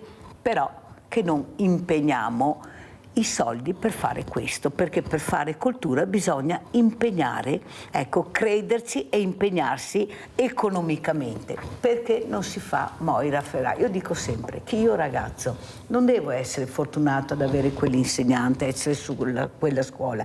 Io devo avere quello che mi aspetta di diritto, che è crescere bene con la cultura, con lo sport, anche con la didattica, ma più cose. Perché annoia la scuola? Perché i ragazzi vogliono una scuola diversa. Sono spariti i laboratori, sono spariti gli auditori, è sparito tutto, le cose essenziali per crescere bene le hanno tolte. Moira? Che poi le cose essenziali quali sono? Il confronto, quindi più fai attività che ti mettono nelle condizioni di poterti confrontare, e più si cresce di fatto. Anche nello sport abbiamo questo problema nelle scuole, effettivamente, anche rispetto, mi viene da dire, ad altri paesi che hanno una cultura diversa. Riguardo, diciamo, sia nei riguardi dello sport ma anche nei riguardi della musica, non so se può appunto confermare. Noi come Gymnasium, quando ci chiamano per i momenti sportivi nelle scuole, mettiamo sempre a disposizione i nostri allenatori, anche se devo essere sinceri, parlando di investimenti li paghiamo noi. Però pur di far arrivare comunque lo sport nella scuola, di far conoscere ovviamente la nostra disciplina, certo uno lo fa anche per pubblicizzare la propria realtà, ma che è una realtà che comunque lavora nel sociale di fatto, e va conosciuta, perché se no non abbiamo senso di esistere, anche perché io dico, non è che lo sport lo devi praticare per diventare un campione. Puoi diventare, cioè il vero campione è il campione nella vita, io dico sempre, quindi un conto è essere un vincitore, un conto è essere un vincente, e lo sport, quello sano, quello vero, ti insegna ad essere un vincente, perché ti insegna a non mollare mai. Questo è il messaggio che noi cerchiamo di portare come brand, perché io posso dire che il Gymnasium è un grande brand di crescita personale. Noi lavoriamo tanto su questi valori, anche sul fatto che i sogni, no? Ricollegandoci un attimo al discorso di prima, non ci sono più sogni, cioè i ragazzi non hanno più il sogno nel cassetto, cioè è questo che manca, e invece il sogno è fondamentale perché è la spinta motrice, ti dà quell'entusiasmo che è il passaporto per il futuro di fatto, e poi i sogni ti insegnano che devi combattere per arrivare dove vuoi arrivare, cioè il sogno va difeso, non conosce compromessi, non si accomoda, non si accomoda alle circostanze, quindi ti dà la possibilità veramente di crescere, e noi è questo che vogliamo trasmettere attraverso la nostra associazione. Qualcuno dice che lo sport è diventato troppo agonismo. Io ho avuto un ospite, adesso non mi ricordo chi era, che ha detto però non ci sto più a questo sport che ha alzato troppo l'asticella. No, non è possibile avere questi esempi, perché sennò non ci arriveremo mai a far capire che invece siamo tutti uguali, e poi c'è quello che arriva di più, ma tutti partecipiamo, ma l'agonismo non lo sento, lo vedo troppo esasperato. Cosa vuoi dire? Sei d'accordo? Sì, sono d'accordo, perché io dico sempre che non esistono gli atleti di Serie A o di Serie B. Io dico sempre che esiste l'atleta e che la nostra missione è lavorare con ognuno di loro per tirare fuori la propria eccellenza, perché ognuno di noi la ha. Ognuno di noi ha la sua Olimpiade, che non deve essere per forza i 5 cerchi. Io l'ho capito anche adesso come allenatrice, perché anche gli allenatori quando partono per raggiungere grandi obiettivi hanno grande ambizione. Invece quello che conta non è la meta, è ciò che diventi durante il percorso, ciò che affronti durante il percorso, tutte le cadute che riesci a fare per poi rialzarti e diventare più forte. Infatti noi al Gymnasium comunque lavoriamo con tutti i gruppi nella stessa modalità, cioè per noi non esistono gli atleti che sono di Serie A e quelle che devono fare l'atleta di Serie B. Ognuno di loro deve fare un percorso, quindi noi partecipiamo a vari circuiti, anche quelli promozionali, perché poi è da lì che si parte, no? Poi ognuno ha il suo percorso, però l'importante è valorizzare tutti. Però questa frase, questa bellissima parola che tu hai detto, non deve essere solo agonismo, io l'ho sentita da un'atleta paralimpica. Sai Mirella, l'importante non è vincere, è partecipare. Quando io ho partecipato, io sono già contenta, perché c'ero anch'io in quel posto. Non sono arrivata prima, seconda, terza, però ho partecipato a quella bellissima Paralimpiade. Chissà perché ancora questa Paralimpiade per me è solo sport. Ecco, quando smetteremo di dare etichette a tutti sarà sempre tardi, io lo dico sempre, ma andiamo avanti. Allora andiamo a vedere il prossimo video di Moira Ferrari e poi la salutiamo.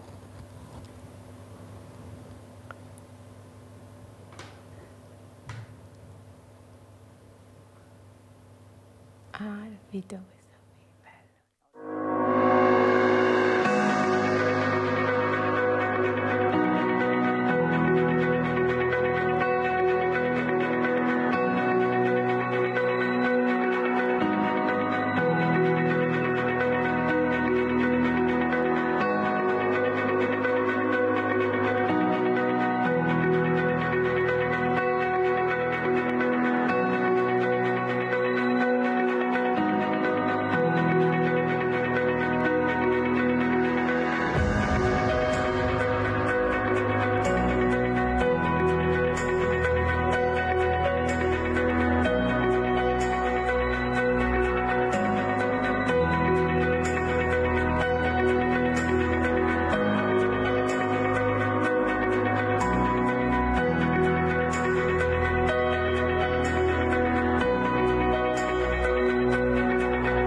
Che bello, bellissimo, complimenti Moira Ferrari. Allora, cosa vuoi dire prima di salutarci, Moira? Ecco, io voglio lasciare questo ai giovani.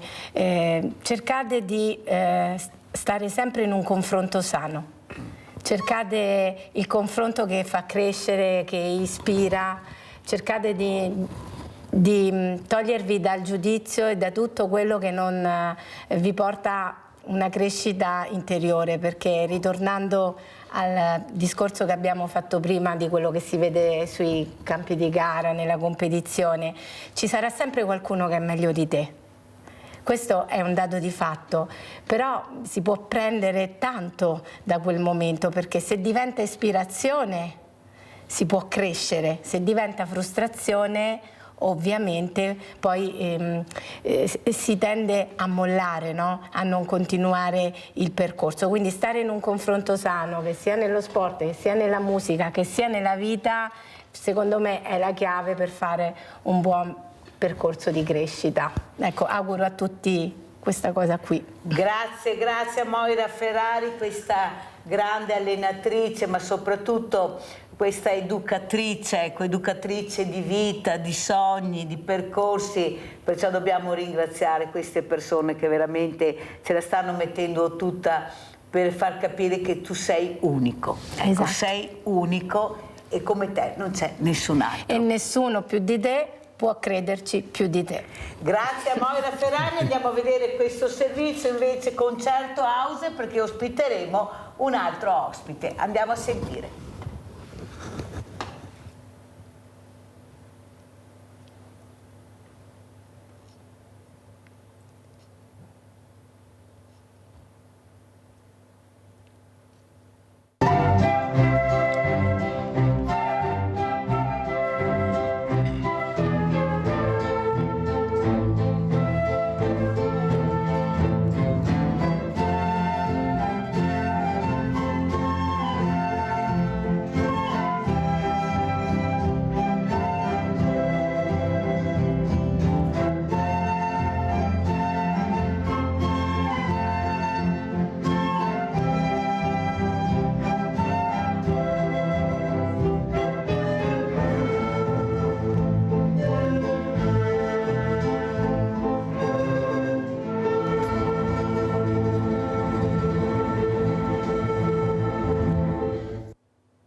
Bellissima anche questa musica. Presentati, chi abbiamo ospite questa mattina a Sveglia Veneti? Prego.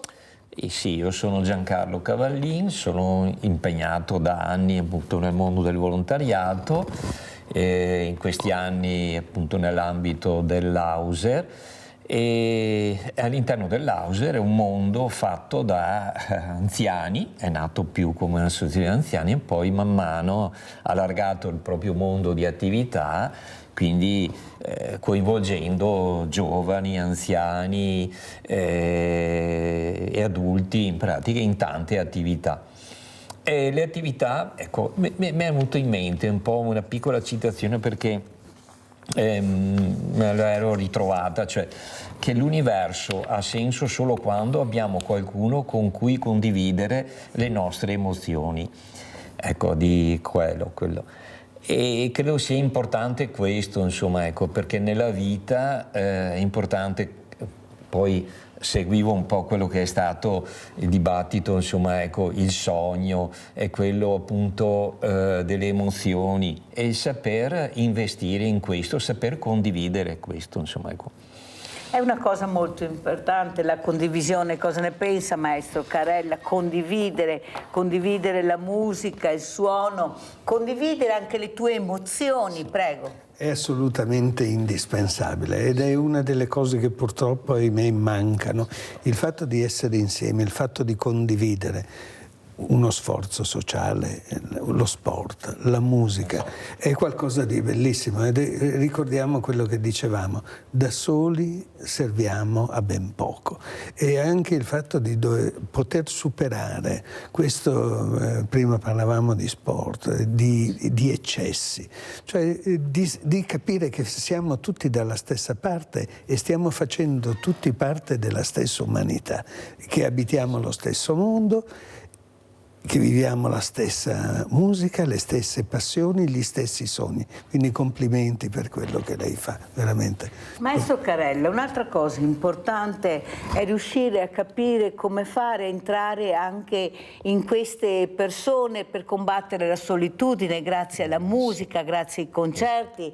Noi abbiamo la fortuna di avere dei teatri meravigliosi, abbiamo la fortuna di avere tante cose, però alla fine troviamo molta solitudine. La persona diversamente giovane che dice non viene a prendermi nessuno, io vorrei partecipare, andare a un concerto, ma chi mi porta? Il mondo del volontariato che non ha la forza perché non ci danno i nomi, perché c'è la privacy, perciò noi possiamo arrivare, perché i servizi sociali non ci danno i nomi, eppure potremmo e vorremmo aiutare. Ecco, anche voi forse dovete accelerare di più per far capire che se non vogliamo ritrovarci questi bambini, ragazzi, alla fine con una solitudine pazzesca, dobbiamo investire nella cultura, nell'arte, nella musica, non c'è niente da fare. E nello sport, queste sono le doti che abbiamo la fortuna di avere con questi educatori che non mettiamo in campo. Prego, Ma maestro. questo è veramente fondamentale. Dico, noi come solisti veneti abbiamo... cerchiamo di fare tutto il possibile per venire incontro al nostro pubblico con tutte le sue caratteristiche, per cui lavoriamo anche con diverse associazioni, lavoriamo con diversi club che ci aiutano a portare ai nostri concerti anziani, persone che hanno dei problemi. Noi per esempio facciamo sempre la nostra stagione dei concerti della domenica in autunno, che sono concerti alla domenica mattina alle 11, che portano un pubblico che magari di sera non riesce... Che pubblico avete? Fate dei numeri con questo pubblico, Noi siamo fortunatamente sempre sold out. Noi abbiamo, come le dicevo prima, i prezzi sono dei prezzi simbolici. Ecco. Però questo ci ripaga. Questi concerti sono pieni. L'Auditorium Pollini, dove li teniamo, fa circa 500 persone di pubblico, di capienza, e la domenica mattina è sempre pieno. Questa è una stagione che va avanti da 60 anni ormai, era stata un'intuizione del maestro Scimone, che noi portiamo avanti ma con grande soddisfazione. E noi abbiamo veramente, suoniamo per tutti molto volentieri.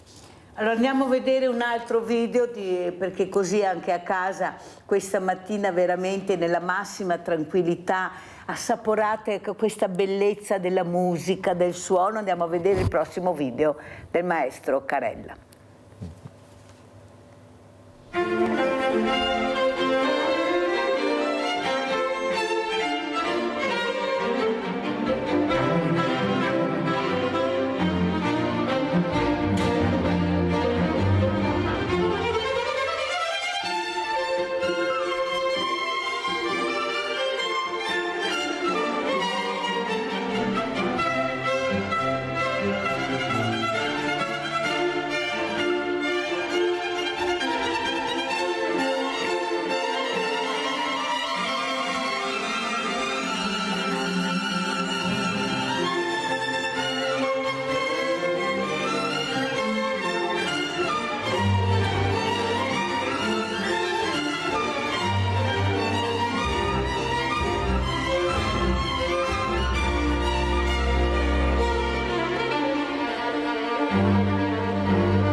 Tanto complimenti maestro Giuliano Canella per questa musica che questa mattina riusciamo ad ascoltare qui a Sveglia Veneti e soprattutto capire l'importanza della comunicazione, il saper comunicare. Prego maestro. Certo, la comunicazione è tutto e la comunicazione tra gli esseri umani, la comunicazione artistica che in un'esecuzione musicale è un atto assolutamente insostituibile.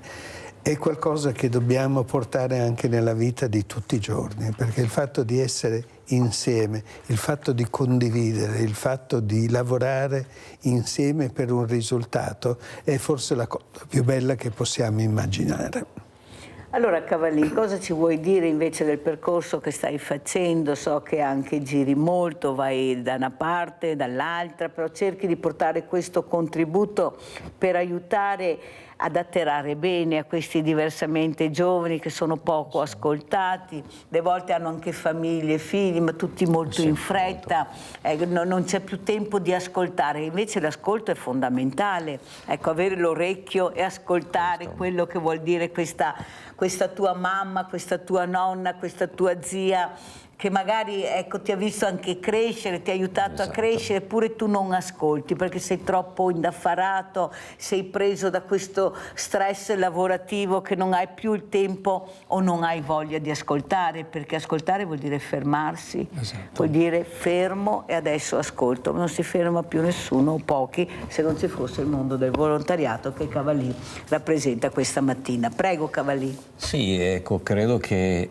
quello che sta mancando da tanto tempo è un po' questo rapporto intergenerazionale, perché noi abbiamo una storia, una memoria che in qualche modo non viene trasmessa completamente e quindi perdiamo, e quindi chi è più giovane perde un'opportunità. Io vedo un po' con i miei nipoti quando c'è l'occasione, quindi un po' di raccontare qual era un po' la nostra vita, qual era un po' la realtà che vivevamo. Certo, noi puntiamo a un'evoluzione, a un miglioramento delle condizioni, però abbiamo bisogno di conoscere da dove veniamo e quindi quello che ci ha anche costruito un nostro modo di pensare, un discorso anche di valori.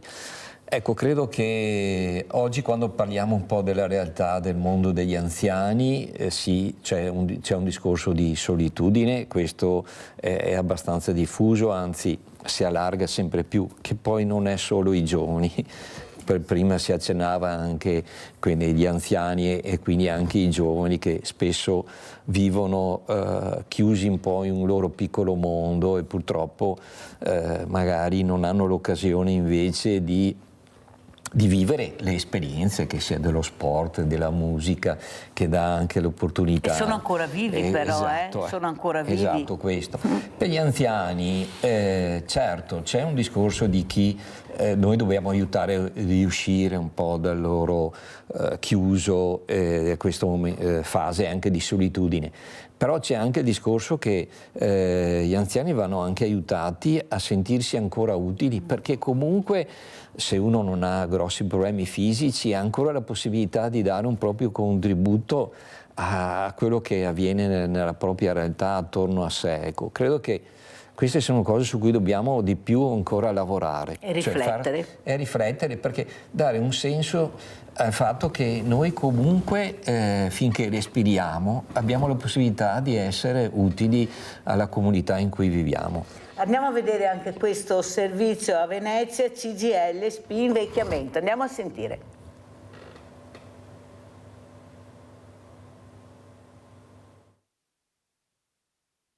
Ottantenni in Veneto sono quasi 383.000, con un aumento del 25% rispetto a 10 anni fa. E Venezia è la seconda provincia più vecchia dopo Belluno. Qui il numero di over 80 è passato da 56.000 a oltre 70.000. Nel Vicentino si registra l'aumento maggiore di ultra ottantenni. A Cibiana di Cadore, in provincia di Belluno, il 15% dei residenti ha più di 80 anni, percentuale che scende al 4% a Gambugliano, provincia di Vicenza. Quanto ai numeri, in Veneto gli ultra ottantenni sono 382.000, il 61% donne, per lo più vedove, il che significa 76.000 ottogenari in più rispetto a 10 anni fa. Il fatto che la vita media si allunghi è un elemento di grandissima positività per il nostro paese e non solamente per il paese. Naturalmente ciò determina un cambiamento della società. Bisognerebbe che la politica avesse attenzione al fatto che la popolazione sta cambiando. Ecco quindi che anche le esigenze, le aspettative e le strategie per adeguarsi a questi cambiamenti mutano. Fra le principali criticità, la non autosufficienza, l'assistenza domiciliare, il rischio isolamento. Insomma, la popolazione complessiva cala, ma gli anziani aumentano. L'occhio della politica deve guardare con attenzione al sistema demografico, perché da un lato c'è una popolazione che invecchia e dall'altro c'è una popolazione di giovani che diminuisce, quindi servono anche politiche prevalentemente sul lavoro per dare garanzie e prospettive ai giovani. Purtroppo sono tantissimi i giovani che finito il percorso di studio anche con la laurea se ne vanno all'estero. Va quindi migliorata la sanità territoriale e permettere agli ultra ottantenni di invecchiare bene, spingere sull'invecchiamento attivo e aiutare gli anziani a sfruttare la tecnologia. Allora, Giancarlo Cavallin, come commentiamo questo servizio e come ci saluti? Prego. Beh, credo che noi non dobbiamo mai demordere, insomma, ecco, cito Sant'Agostino perché me lo sono portato proprio per dire, cioè la speranza ha due bellissimi figli, cioè lo sdegno e il coraggio, cioè lo sdegno per la realtà delle cose, il coraggio per cambiarle, cioè questo è, credo, l'aspetto importante che noi dobbiamo avere, è quello che dobbiamo avere la speranza e dobbiamo avere il coraggio e quindi impegnarci per un discorso di cambiamento. Certo, siamo in fasi in cui il mondo si complica in molti aspetti, ma ci sono anche tante persone che hanno il senso della, diciamo così, della responsabilità della comunità che sta attorno. Il fatto è che però queste persone vanno messe assieme, cioè perché c'è una forza, ma che se rimane ognuno nel proprio piccolo è evidente che è una forza debole. Il fatto di mettersi assieme, quindi questo è il mondo del volontariato, dell'associazionismo, eccetera, questo può essere un motore importante, ecco, per far sì che noi non andiamo verso effettivamente un declino anche da un punto di vista di quello che è la responsabilità che abbiamo della vita un po' di tutte le persone che vivono nelle nostre comunità. Che è il rispetto e il valore della persona che hai di fronte e siamo sempre là. Grazie a Giancarlo Cavallin Hauser, sentiamo come ci saluta questo grande maestro che abbiamo avuto la fortuna di avere questa mattina, Giuliano Carella dei Solisti Veneti. Prego maestro e grazie sempre. No, grazie a lei. È stato bello parlare di condivisione, parlare di questo mondo che ci appartiene e nel quale dobbiamo stare bene. Questo, io trovo che stiamo vivendo un momento complesso e il volontariato, l'aiuto degli altri, la musica, lo sport, prima parlavamo, sono dei valori enormi che ci aiuteranno, sono sicuro, ad andare meglio. Lei parlava di speranza, bellissima questa citazione di Sant'Agostino, sdegno e coraggio. E quella che però poi è il risultato, la speranza, è uno dei doni più importanti che noi abbiamo e la musica serve a questo, serve ad avere speranza. E io penso, maestro, che la speranza è proprio nel momento che tu cadi. Certo. Ecco, nel momento che tu cadi hai la speranza di trovare qualcuno nel momento che ti rialzi ed è questo che dobbiamo fare, sono convinta, tutti quanti noi. Grazie, grazie a questi graditissimi ospiti. Pubblicità.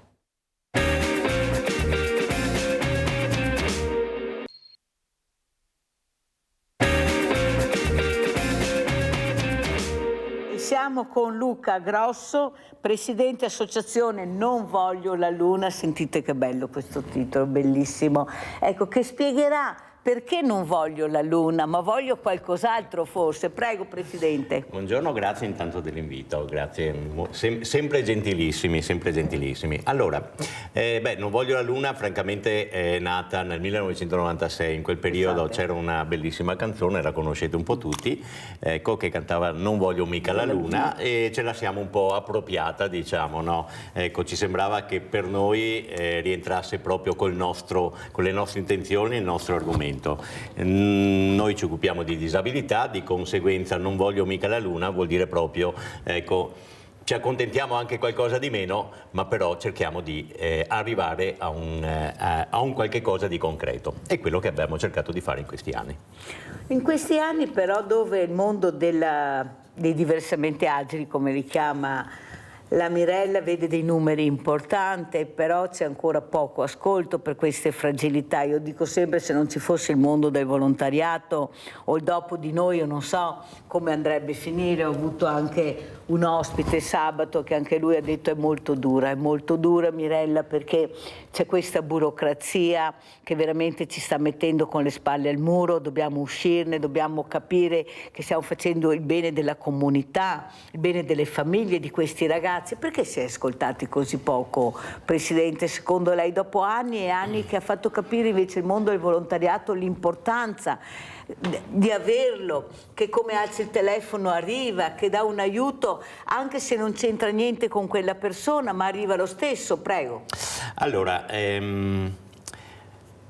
cambiato un po' l'approccio con il mondo del volontariato, e partiamo un attimo da lì, credo. Fino a qualche anno fa il volontariato dava un'importanza totale a tutte le associazioni. Il Covid purtroppo ha fatto un blocco, e questo blocco ha portato a una negatività da parte del volontariato. Da lì si sono innescate varie cose.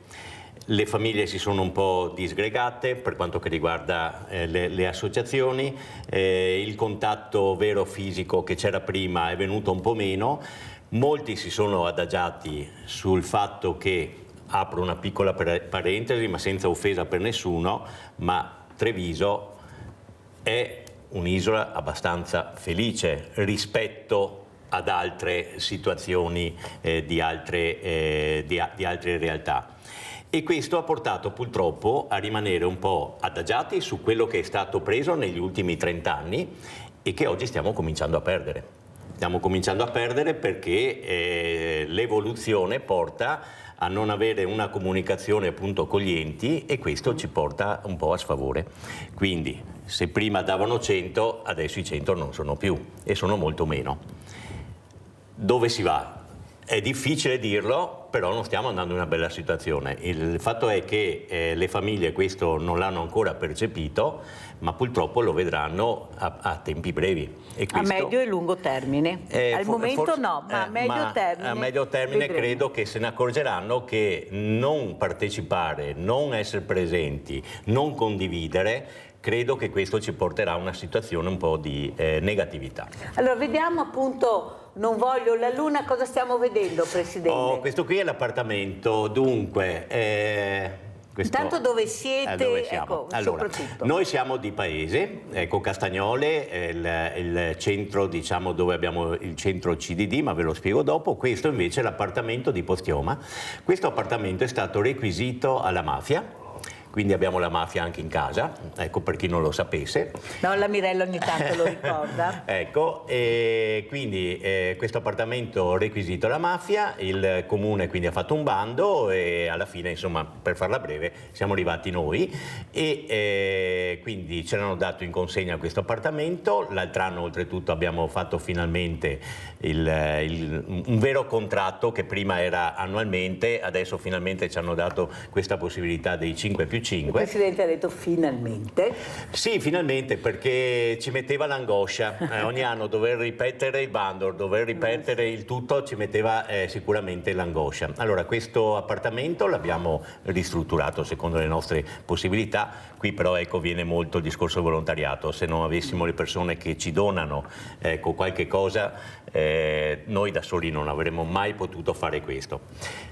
Questo appartamento quindi ospita dei ragazzi, non ancora a tempo pieno, perché anche qui, come si diceva prima, abbiamo difficoltà con le famiglie e con fare entrare nuovi ragazzi. Questo io non riesco a capirlo, perché abbiamo un appartamento, può ospitare 4 ragazzi, capiamo che i costi non sono gestiti dai comuni o dall'USD, quindi diventa una spesa da parte delle famiglie. Però è anche vero che noi non mettiamo nessun costo extra di nessun genere. Quando manca qualcuno ci pensa l'associazione tramite il fatto del volontariato che ci dà. Ma le famiglie sono sempre restie a provare, hanno quasi una paura, ecco, che succeda qualche cosa. Cioè, mi sembra la famosa frase armiamoci e partite. Presidente, parentesi.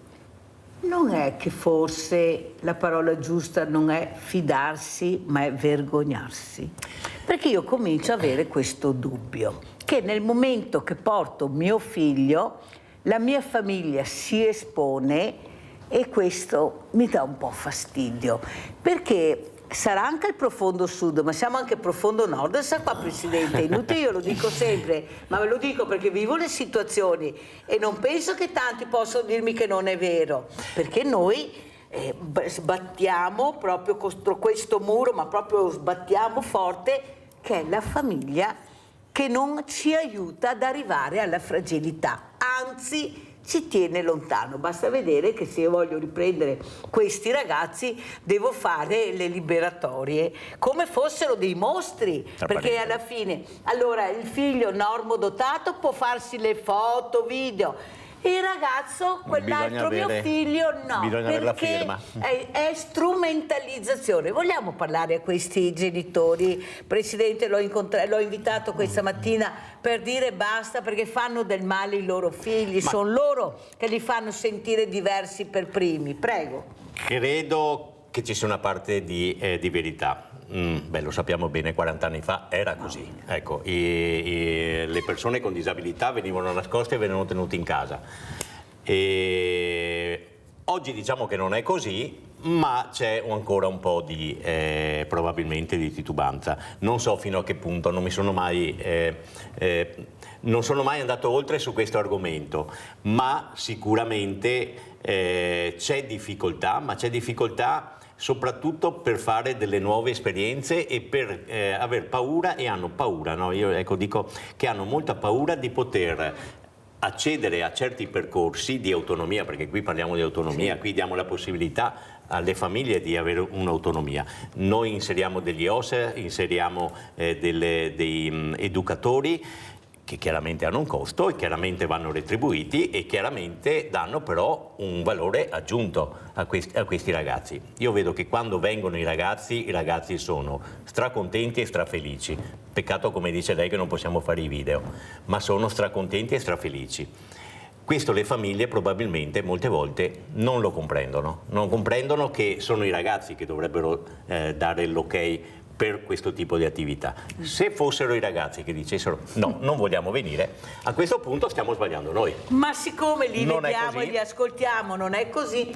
Però non pensa, Presidente, che forse manca la comunicazione, manca la famosa rete, tanto è vero che noi la faremo il 13 di aprile, lo dico quasi tutte le mattine, abbiamo inventato il villaggio delle associazioni dove potremmo incontrarci, parlarci, capire dove c'è questo anello che si è rotto, che non riusciamo a conoscerci, perché io la invito, ma quanti conoscono questa realtà? Nessuno. Perché vuol dire che c'è qualcosa che non esce, eppure avete sentito cosa stanno facendo e cercando di dare il massimo, che è l'aspirazione di queste persone, la quotidianità del normale.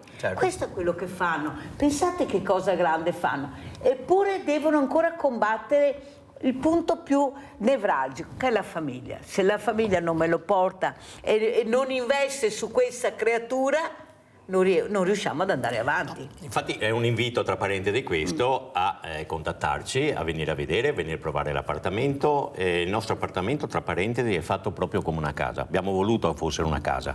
Questo perché? Perché non lo volevamo a livello istituzionale o a livello sanitario. l'abbiamo proprio cancellata dal nostro vocabolario. Volevamo che l'appartamento fosse un appartamento casa. Quindi i ragazzi vengono lì, devono stare piacevolmente, devono imparare, perché è obbligo imparare, devono comunicare e devono socializzare. Abbiamo, per fortuna, il territorio che si propone, che viene a trovare i ragazzi, che viene quindi a inserirsi nell'appartamento a spot, in occasioni, come si può dire, più assidue, ma anche, ripeto, saltuariamente, ma questo porta una felicità ai ragazzi, perché conoscono persone nuove, si sentono integrati. E questo è una positività fondamentale. Esatto. Senta, Presidente Grosso, cosa ne pensa dell'inserimento di questi ragazzi sopra le righe? Perché continuano a insistere su una cosa che Mirella non è molto d'accordo, nel senso che bisogna accompagnarli in questi percorsi con le fragilità. Io sono convinta che più di questi ragazzi abbiamo bisogno dei genitori. Abbiamo bisogno di fare percorsi con i genitori, perché è inutile che io insegni al ragazzo come ci si comporta con una persona fragile quando è lui il fragilissimo. Ecco, forse dobbiamo far arrivare in queste realtà e far pagare i genitori lo sbaglio del figlio. E sei tu genitore che devi venire a capire che il percorso che tu hai fatto fino adesso non va bene, perciò io ti educo a farne un altro, vedere cosa vuol dire occuparsi della fragilità, in maniera che quando tornerai a casa capirai come comportarti con tuo figlio, perché sennò non ne veniamo fuori. È d'accordo con Mirella, Presidente? Faccio odiare se dico di sì. Ecco, quindi penso di aver risposto. Allora, le difficoltà ci sono. Esatto. Le difficoltà ci sono. Lì, ad esempio, lì a Paese abbiamo il centro Amica Luna, che il nome è nato proprio dalla nostra associazione, voluto tantissimo dai genitori. Lì si parla di un centro dove gli ospiti hanno sicuramente una gravità di disabilità molto alta. Ecco, molto alta. L'abbiamo voluto in modo intenso. Tra parentesi, quest'anno sono 20 anni che è stato aperto, oggi ha 25 ragazzi con disabilità grave e gravissima. Quando vengono i genitori, quando arrivano, tutti, io sono qua, non c'è problema, quando vuoi ci vediamo, non c'è mai nessun problema, prima. Poi non li vedi più.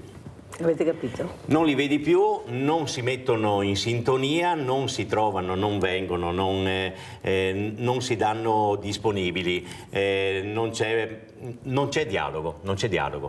E questo è un'assurdità, perché quello che noi facciamo, soprattutto chi come molti di noi, ecco, compreso anche il sottoscritto, ecco, è volontario,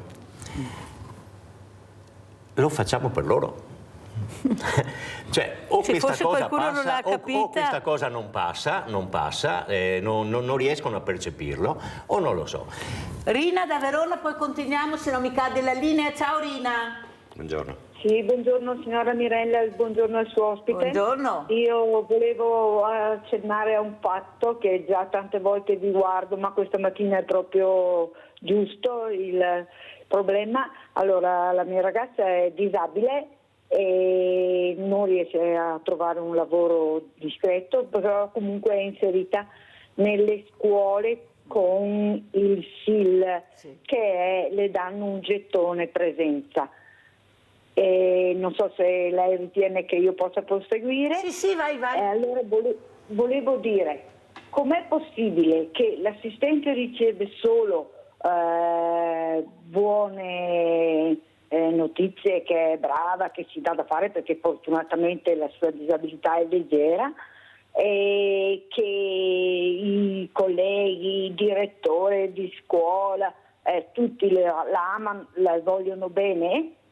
Io non riesco a farla entrare nelle liste dove potrebbe avere un posto sicuro, cioè nel senso, sì, perché adesso lei prende un gettone di pari 300 euro al mese, fa 5 ore al giorno, ma non ha nessuna copertura né tramite malattia né dei contributi, lei non avrà mai una pensione per questo. E allora voglio dire, come mai che questa Regione Veneto non valuta, perché non ha l'attestato di scuola superiore. Lei l'aveva iniziato, poi però a quei tempi mi è stato detto guarda, è forse meglio che la inserissi nel mondo del lavoro. Infatti era stata per parecchi anni in una ditta che poi è fallita e da lì non si è più venuti a capo di nulla, che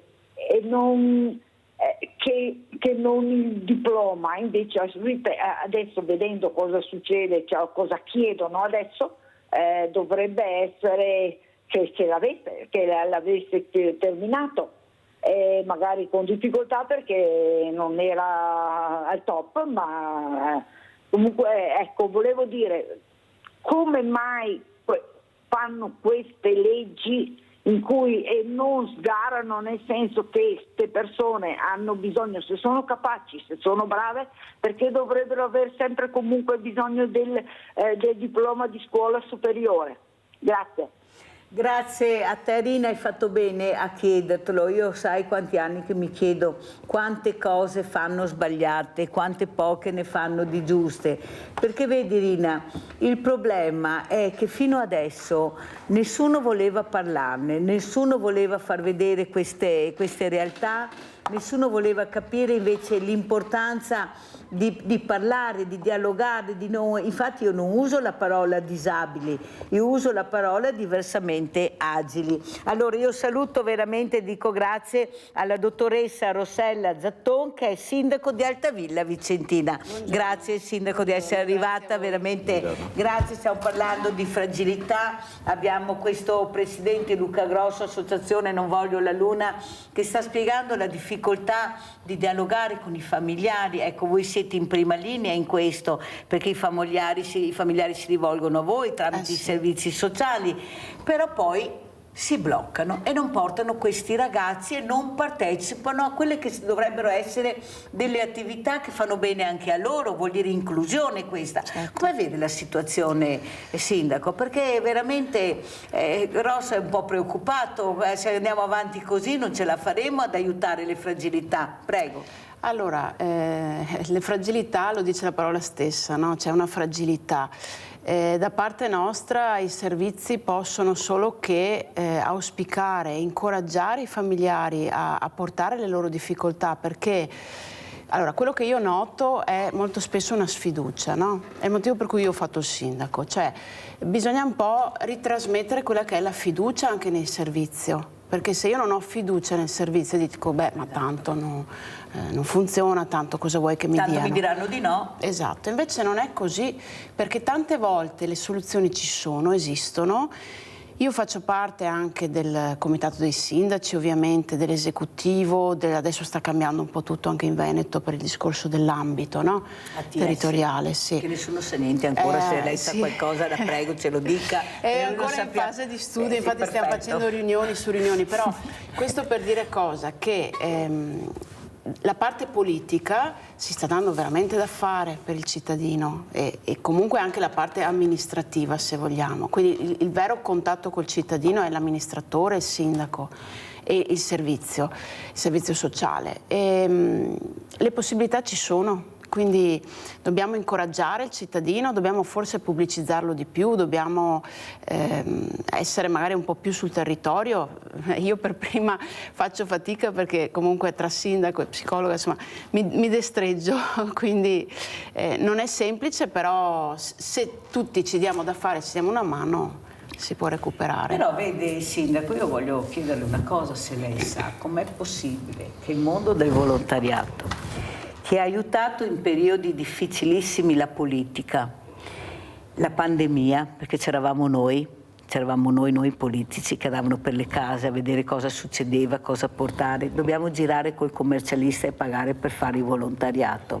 Allora, mi scusi sindaco, lei dice noi ci siamo, ma noi paghiamo però per fare i volontari e questo è inammissibile nel 2025, che noi dobbiamo appunto, e lo dico tutte le mattine sa sindaco, girare col commercialista e se non facciamo parte dei cerchi magici, non veniamo neppure invitati ai tavoli dove veramente si decide anche anche di quello che è il nostro futuro. Non può funzionare così, non possono esserci solo i 3-4 campanili, i soliti noti che gestiscono tutto. Ad esempio lei ha parlato delle ATS che saranno il futuro.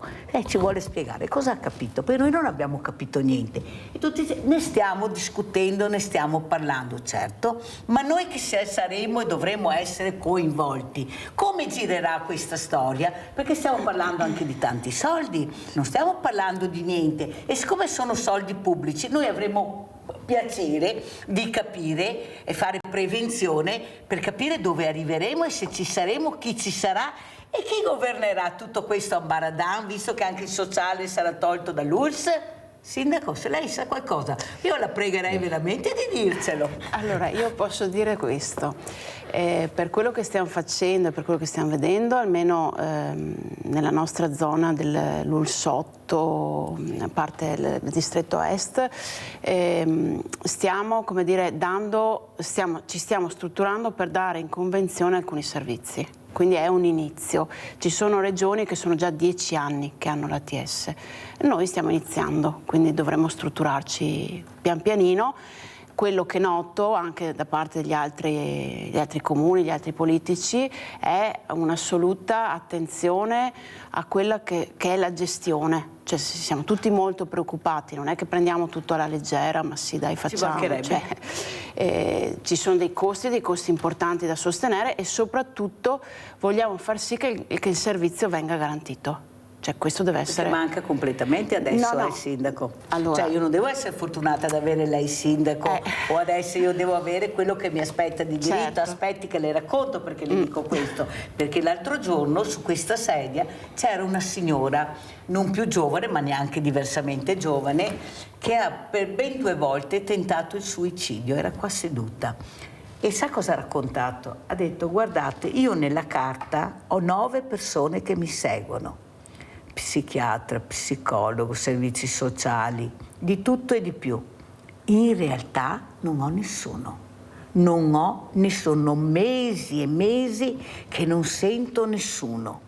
Non ho una lira, non ho niente da mangiare, non ho niente da vestire. Io mi prendo una tenda e vado davanti al Parlamento a protestare, perché allora non mi dicono che ho 9 persone. Non ho niente, allora lasciateci soli che noi ci arrangiamo meglio, ma non prometteteci la luna che non ce l'abbiamo. 9 nella carta, sindaco, neanche uno, se non fosse la grande famiglia di Sveglia Veneti che è arrivata subito dando del cash, perché questa era terrorizzata perché aveva spese veramente pregresse, veramente incredibili, niente da mangiare. Cioè questo che fa il mondo del volontariato che la politica non capisce e mette in condizioni voi sindaci con una coperta cortissima di dare risposta a tutto l'ambaradan che avete. Ma si può, sindaco? E poi lei ci dice abbiate fiducia che ci siamo. Non ci siete ancora, sì, tanto è vero che i sindaci che ho sempre dico dovete essere più rock a sto punto, perché vuol dire che siete lenti, perché noi non vediamo risposte, siamo in campagna elettorale, ma noi dobbiamo continuare ad aiutare, sindaco, e come facciamo se non abbiamo le risposte? Prego, Grosso. Ma volevo tornare un attimo indietro. Parlo di paese perché chiaramente è il mio territorio, paese Istrana che conosciamo abbastanza bene perché abbiamo molti ospiti dei 2 territori. Abbiamo 2 servizi sociali che sono splendidi, sono favolosi, sono meravigliosi, ma c'è sempre il ma. E il ma sta il fatto di sta benedetta privacy. Ma togliete via sta benedetta privacy. Cioè è inutile che ci giriamo intorno, ma se io ho bisogno di contattare le famiglie con disabilità per poter fare dei progetti e per ampliare questi progetti e dare dei servizi che oltretutto sono gratuiti e comunque sono sociali e di socializzazione, ma dateci sti benedetti nomi. Cioè cosa dobbiamo fare? Fermare le persone per strada e dire scusa tu sei disabile, vieni qua con noi? Cioè è giusto rispettare la privacy, è giusto che ci sia una regola, ma i servizi sociali probabilmente devono dare un qualche cosa in più per poter indirizzare queste persone. Ripeto, lo fanno, non è che non lo fanno, ma probabilmente bisogna fare un gradino in più. quel gradino in più serve per condividere qualcosa in più.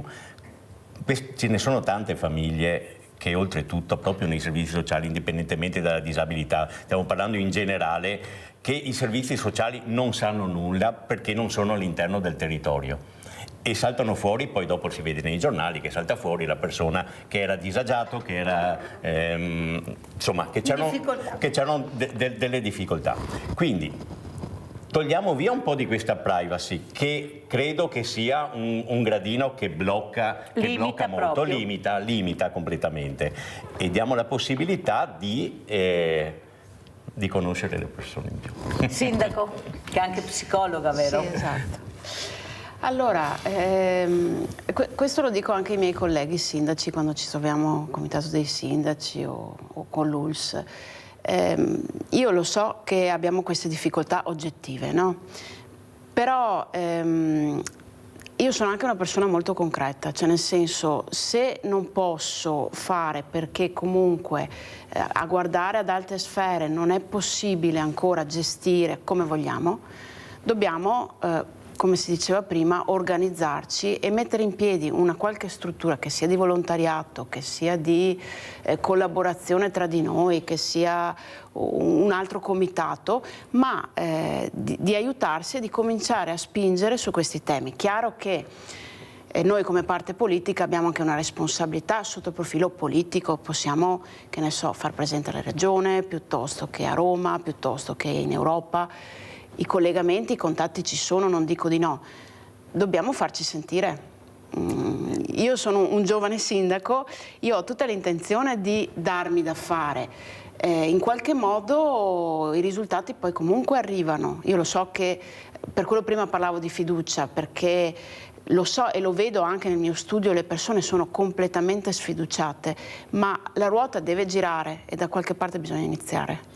Bisogna iniziare dalle segreterie politiche, che iniziano a capire che devono mettere delle persone competenti in certi ruoli fondamentali, specialmente nei servizi sociali. Questo lo dico tranquillamente, sindaco, perché, come ripeto, io quando busso a quella porta devo essere ascoltato e non me ne può fregare di meno che tu sei stressata, che non hai la capacità anche operativa che vorresti avere, perché io devo essere ascoltata e l'ascolto è gratuito.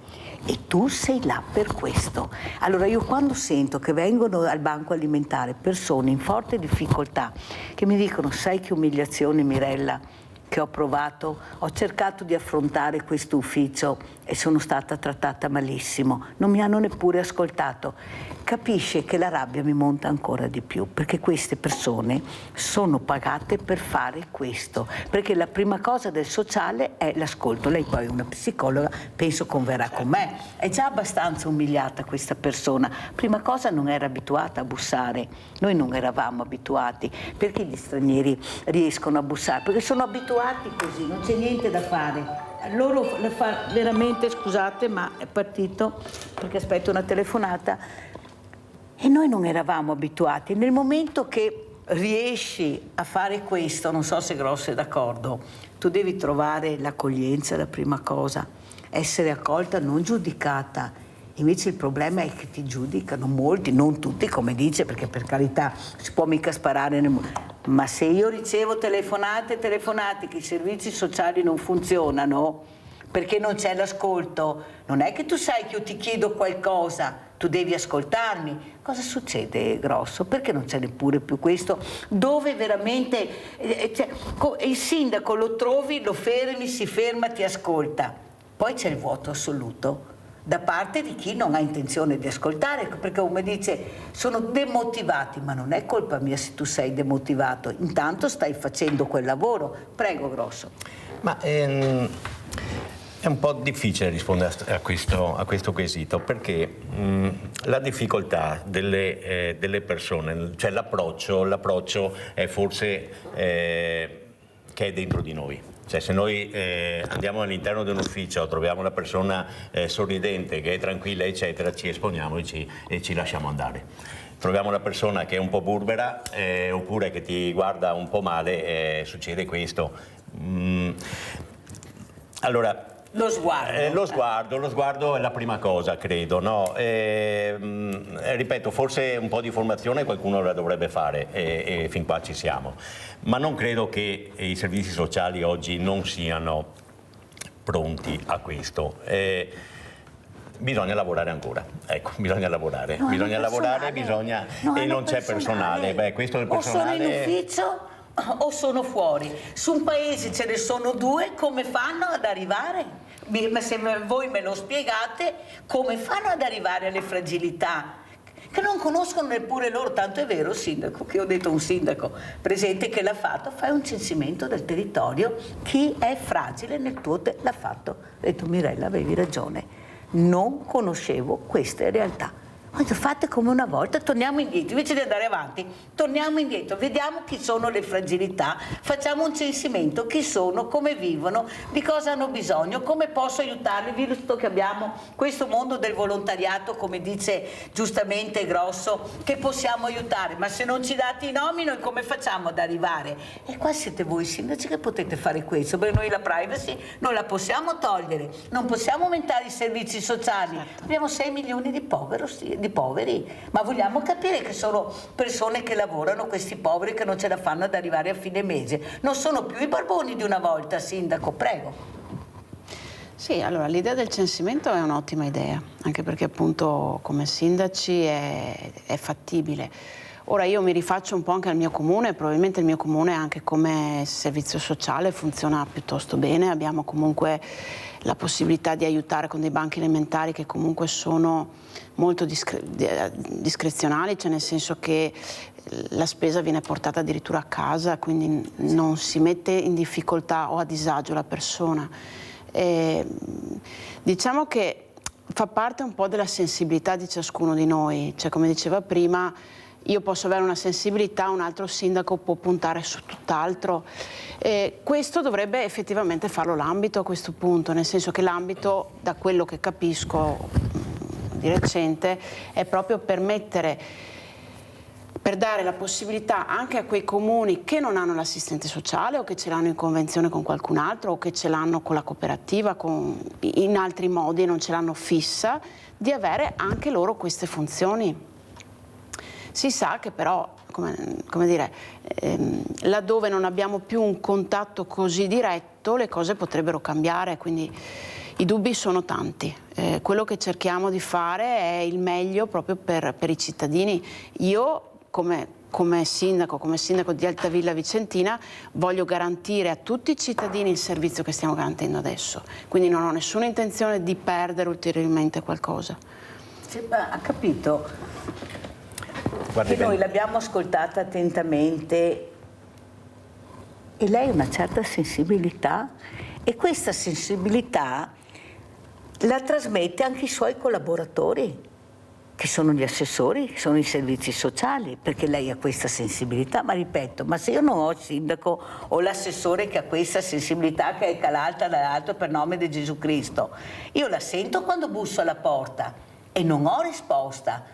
Tanto è vero, io lo racconto, che io sono entrata in un ufficio, questa continuava a girarsi i capelli, ho detto scusi, devi andare dal parrucchiere, perfetto, e sono uscita, perché è inutile col carattere che ho io poi, perché dopo anch'io supero l'asticella, perché tu sei là per fare questo, per ascoltare, darmi delle risposte, sia negative che positive, però ascolti, non che hai la testa dove vuoi tu, perché io ti sto portando dei temi veramente allarmanti e gravi, che non so come risolvere, perché giustamente non ho la possibilità di arrivare, sei tu che puoi arrivare.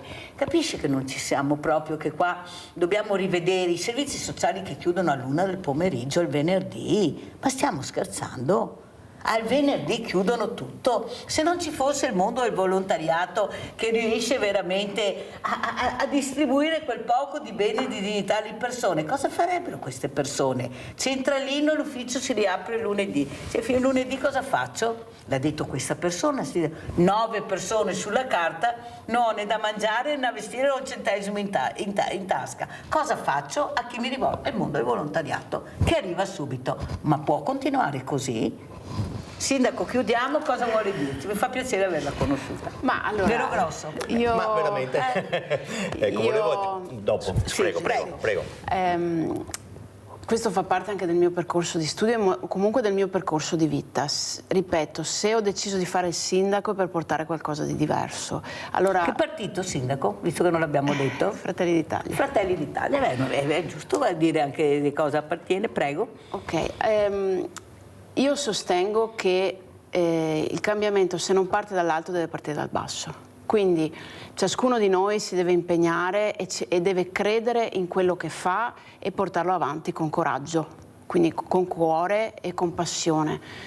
Io ce la sto mettendo tutta, io e i miei collaboratori, comunque tutto quello che stiamo cercando di strutturare assieme ad altri sindaci, io credo molto in questo. Sentiamo Grosso, veloce perché sono in chiusura, cosa voleva aggiungere? No, volevo Grosso? solo aggiungere una cosa, che a volte bisogna che anche i servizi sociali o comunque il comune eccetera si interfacci con gli addetti ai lavori. Addetti ai lavori intendo volontariato e quant'altro, però devo dire una piccola cosa. 20 anni fa abbiamo fatto un piccolo censimento sulle strade, noi come associazione disabili, dove potevano intervenire. È una cosa molto semplice e banale, mettere un po' di asfalto nei piccoli dossi che vanno dalla strada a giù. È una cosa semplicissima, l'abbiamo fatto e l'abbiamo fatto intervenire a paese 20 anni fa, questa cosa qui.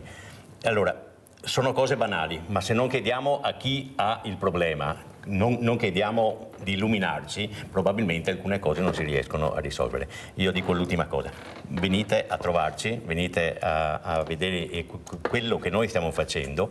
C'è anche questo appartamento che questo appartamento abbiamo necessità della mafia che è arrivato al volontariato, grazie al comune, questo chiaramente, e c'è il bisogno di ampliare la rosa dei presenti all'interno dell'appartamento, che le famiglie si fidino, che vengano a trovarci, vengono a bere un caffè con noi, provano e poi dopo vedranno cosa possono fare.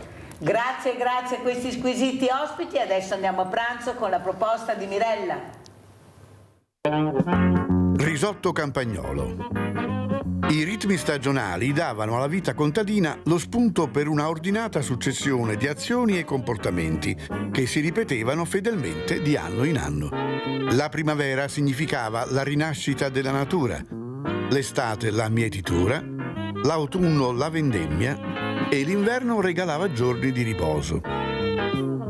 Ingredienti per 4 persone: 300 grammi di riso, 4 fette sottili di mortadella, una cipolla tritata, un ciuffo di prezzemolo tritato, 20 grammi di burro, brodo di dado, mezzo bicchiere di olio di oliva extravergine, sale, pepe.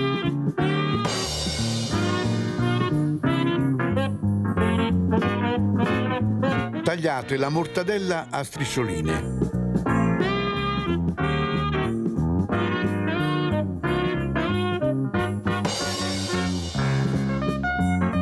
Fate appassire la cipolla in un tegame con olio e burro.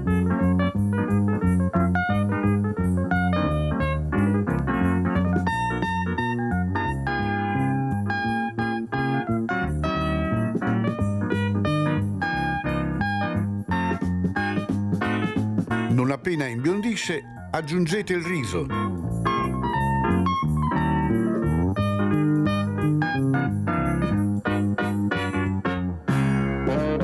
E fatelo insaporire in questo intingolo per qualche minuto.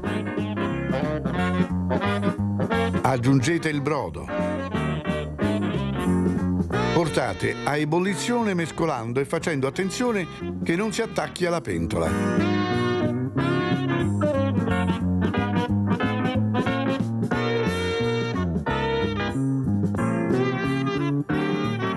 Salate.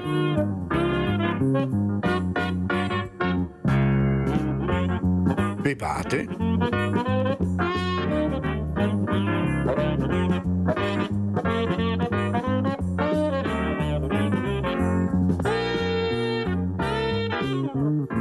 E completate la cottura. Quando il riso è cotto, toglietelo dal fuoco.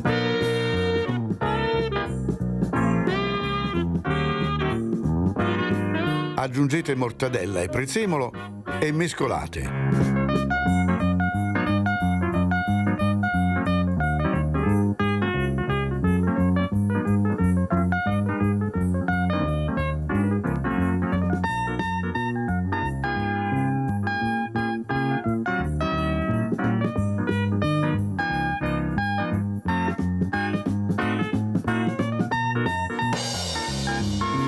servite subito.